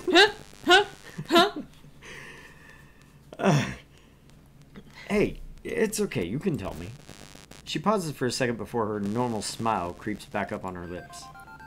Seriously, I'll be fine. I just don't like seeing adults treat kids like their future's nothing. Like they'll be worthless stains of society. I had a lot of people tell me I could never be a professional gamer. That I should quit daydreaming. And I say fuck those people. Don't let anyone tell you who you are. But hey, thanks for asking. I appreciate it, kid. Okay, show's over. You should go check on that boy. The boy, I totally forgot. You're right. I always am. Now, if you excuse me, I need to go try and squeeze in a few more matches before quitting time. I'm out, kid. Queen Bee takes on one more moment to triangulate the safest path back to Fist of Discomfort through a sea of children. After poking around a bit, I managed to find the kid still shaken up from the whole ordeal. Hey, sorry about that. You gonna be okay? I think so. I swear I didn't do anything. The other kitty just came up out of nowhere and dropped his token in my slot. After I left, I got off the game and offered it to him, and he just ran away. And then that woman approached you and started yelling. The boy nods, wiping off his snotty nose on his shirt. Uh-huh. Well, if it's any consolation, the bad lady is gone, and I don't think she's ever going to come back. Especially after the way Queen Bee burned her. The boy, cheeks still streaked with tears, lets a smile spread on his face. Thank you, and tell the other lady thanks for sticking up for me, too. I nod at the boy. I nod, and the boy scurries off and rejoins some of his other friends. Right, that's sorted out. But the other two situations are about to spin out of control. I've only got time to deal with one of them. Which one? Ooh. Box of cupcakes or little girl crying over stolen tickets near Percy and Gavin? Oh. I'm kind of opting for the box of cupcakes. I kind of am too. If only because that's just going to be a nightmare to clean up later. Whereas I feel like stolen tickets can still be handled by either Percy or Gavin. I don't know. Or maybe just Gavin. Maybe not Percy. I think Percy'd just step in and buy her whatever she wanted.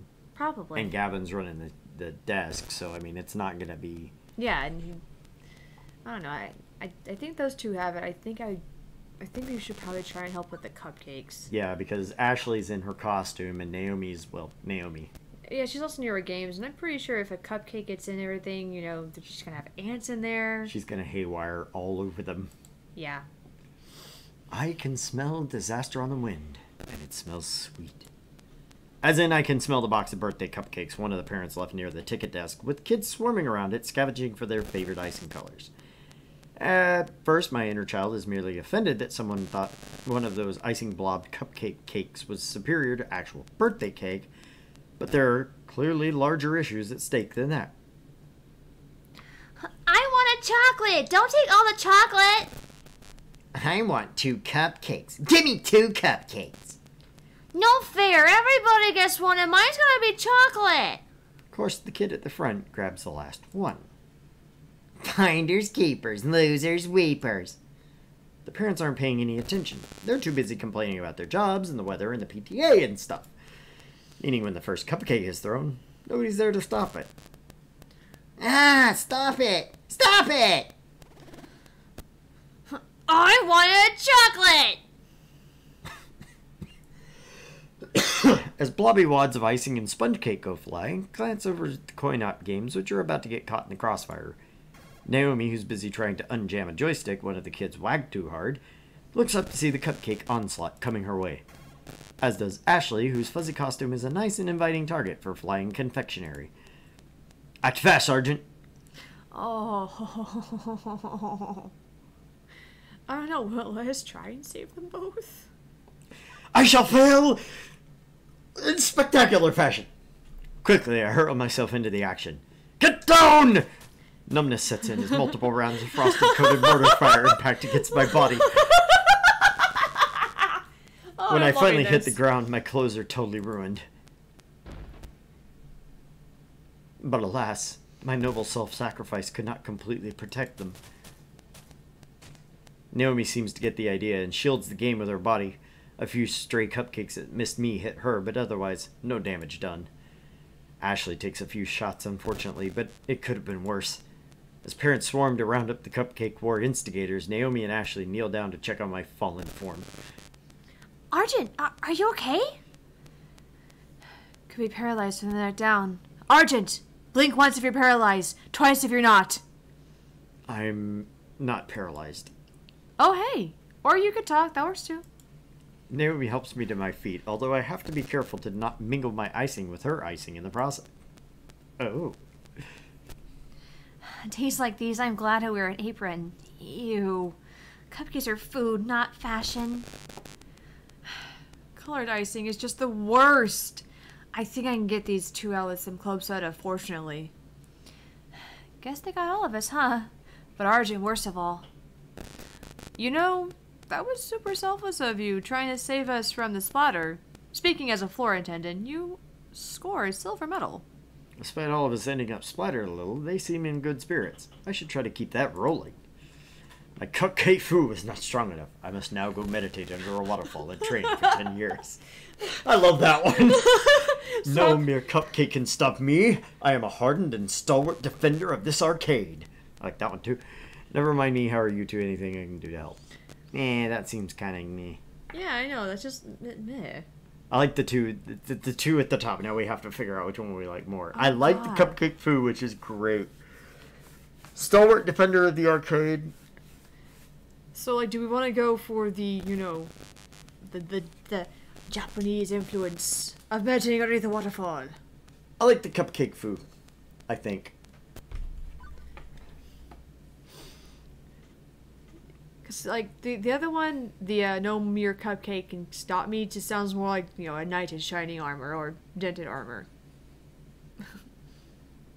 Think of it in Kyoma's voice.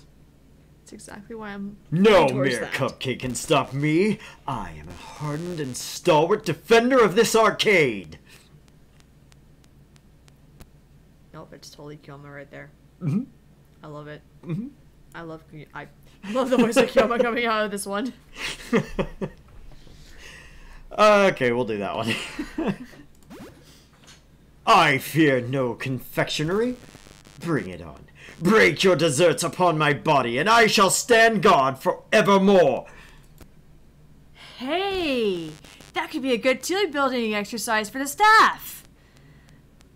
No, please. I hate gross stuff. It's just cupcakes. Cupcakes are great. To eat, yes. Not to play an oversized game of paintball with. Anyway, thanks, Argent.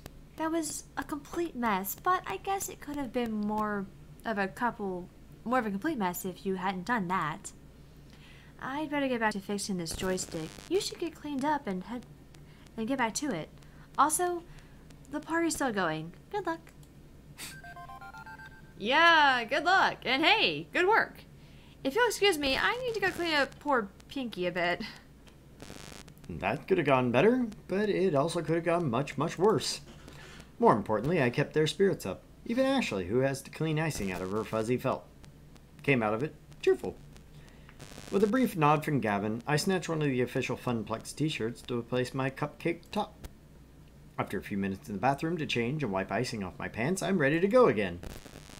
2 problems in the can.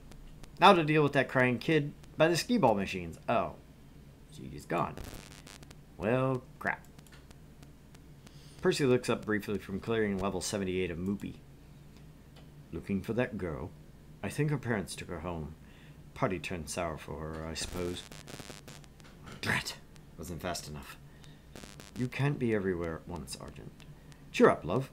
You're still doing better than the last guy who stood at your post. Seconded. I saw you deal with that obnoxious parent. I'm with the Cupcake War. You did well today. Seeing Gavin actually smiling is weird, but I'm not gonna say no to praise from my sub-boss. Things seem to be cooling down. I suggest you take a few minutes in the break room. Well, there's still a lull in the action. Ashley and I will handle things for now, and she can swap off when you come back. Percy ducks out of the conversation without actually moving anywhere, refocusing on his game. Yeah, I could use a few minutes. Thanks, Gavin. I'll be right back. I slip away, headed for the employee lounge. Yoop. What a day. Quirky coworkers, die-hard pro gamers, volatile kids getting into volatile situations. I'd say it's a recipe for wackiness or some such cliche, but nothing's an easily dismissed cliche when it's happening to you directly. Frankly, I'm exhausted. I dropped down into one of the cheap folding metal chairs in the employee break room, groaning and rolling my head back to try and work the kinks out of my sore shoulders. And spot an upside-down kid. Huh? Oh, wait. I'm the one leaning backward. I sit up and turn around instead. Better. Wait, what's the kid doing back here? Hey, I think he was hoping I wouldn't notice him. Hi. Hi, and you are? Mikey. Okay, that's a start. Hi, Mikey, my name's Argent. So, what are you doing back here? This is an employees-only area. Wait, there's a keybound. How'd you get in? The guy at the desk dropped this. He holds out a piece of paper with the door code written on it. Huh.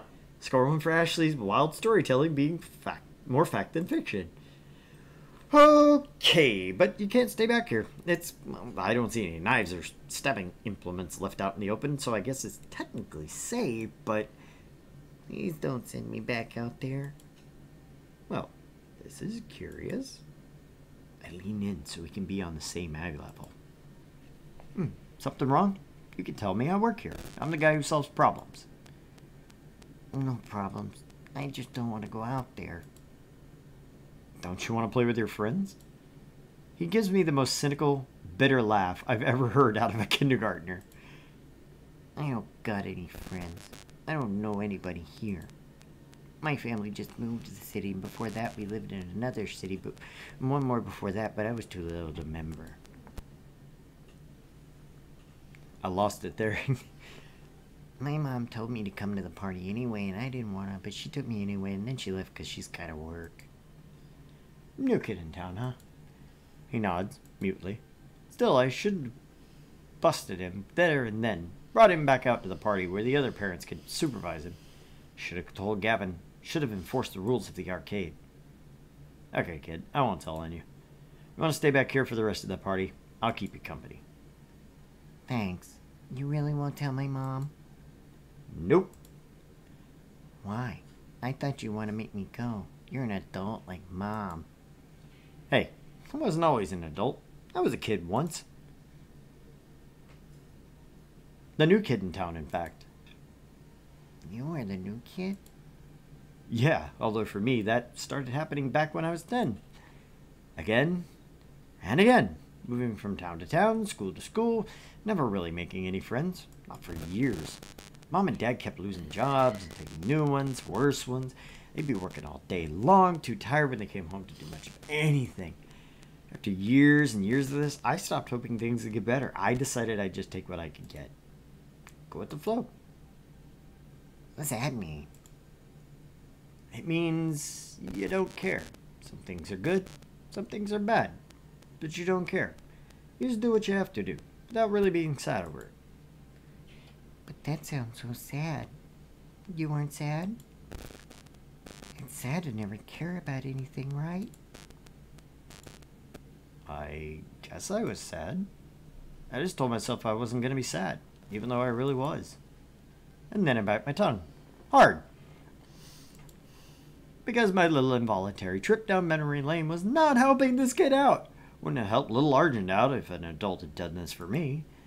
So instead, I decided to be the adult that little Argent would have needed. Oh god. It's gonna be totally worse. Aliens could attack. Life has ups and downs. Your mommy loves you. That's why she works hard. But this won't beat you, right? You're a tough kid. Take the time you need. I'll stay. I hate the. I hate the basically ones. Yeah, we're too. Our personalities are a bit too forceful to be the kind of wishy-washy, middle of the road type. So Yeah, no.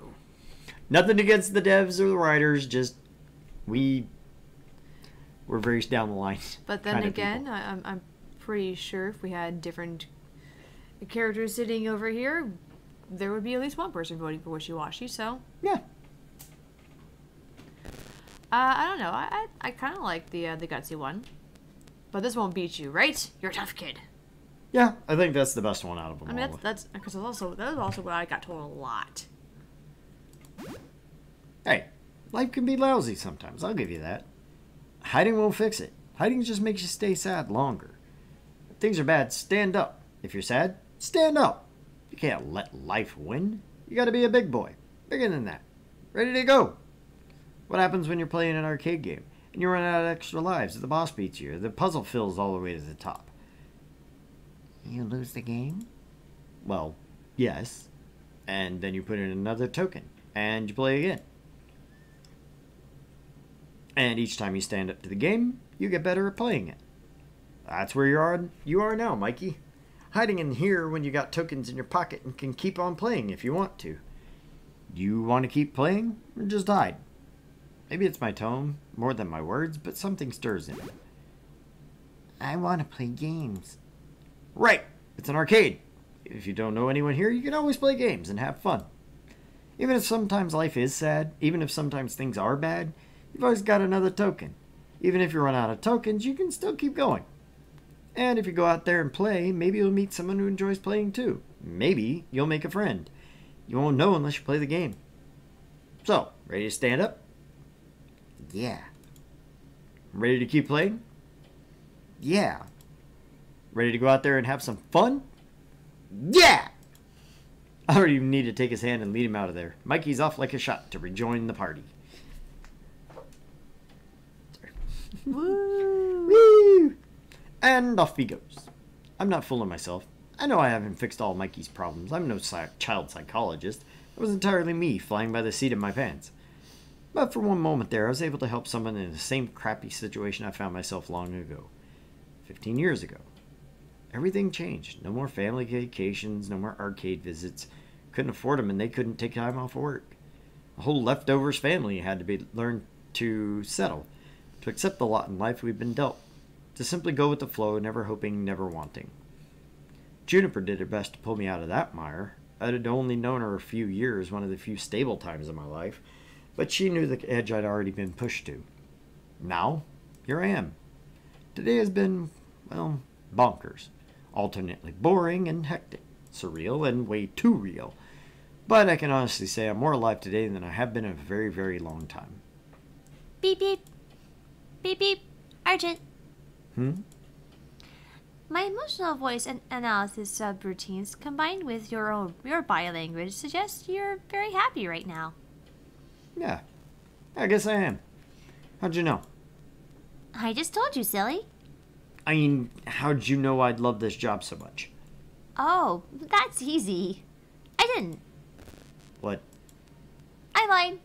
I was 47% sure. Oh, it has its elements that seem to click with your optimal social requirements. A fun atmosphere, spirited coworkers helping people out, and so on. Also, I cross-referenced your roommate's postings talking about how much you enjoyed arcade visits when you were a kid. Still, 47%. But I was 99.97% sure that if I said I was 99.97% sure, you'd be willing to give it a try. Another thing I'd like to thank Juniper for, I guess. You're a very weird little app, you know? I try to be. Yes! And with that, it is pretty much time to shut down. So we are going to save the game. It looks like we have... Reached a decent saving point, actually. Yeah, we reached the end of our first day. It's just kind of the cleanup time for the The crew. No, actually, let me go back here. Yes.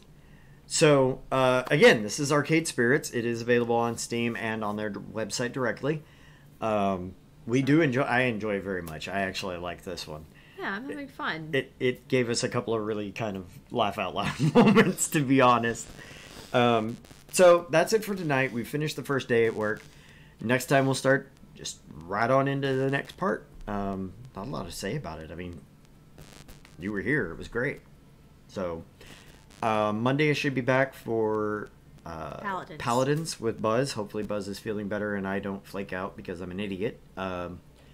Again, next Friday we'll be back here at 8:30, and next Saturday possibly for another stream at 8:30 on Sunday or sometime. Well, Please Saturday. watch our Saturday, not Sunday. Please watch our Twitter and our Facebook, possibly for more information on that over the period of time. It's the only place you'll get the information. And like, subscribe, follow, bring friends next time.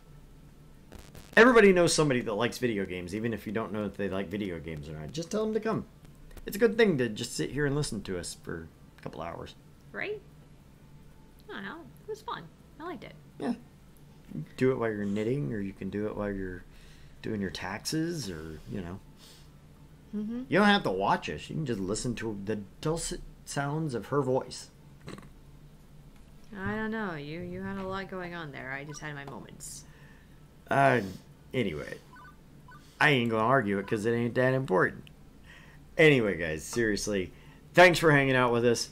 Thanks for sharing everything with us that you share with us. And we will see y'all next week. Bye, guys.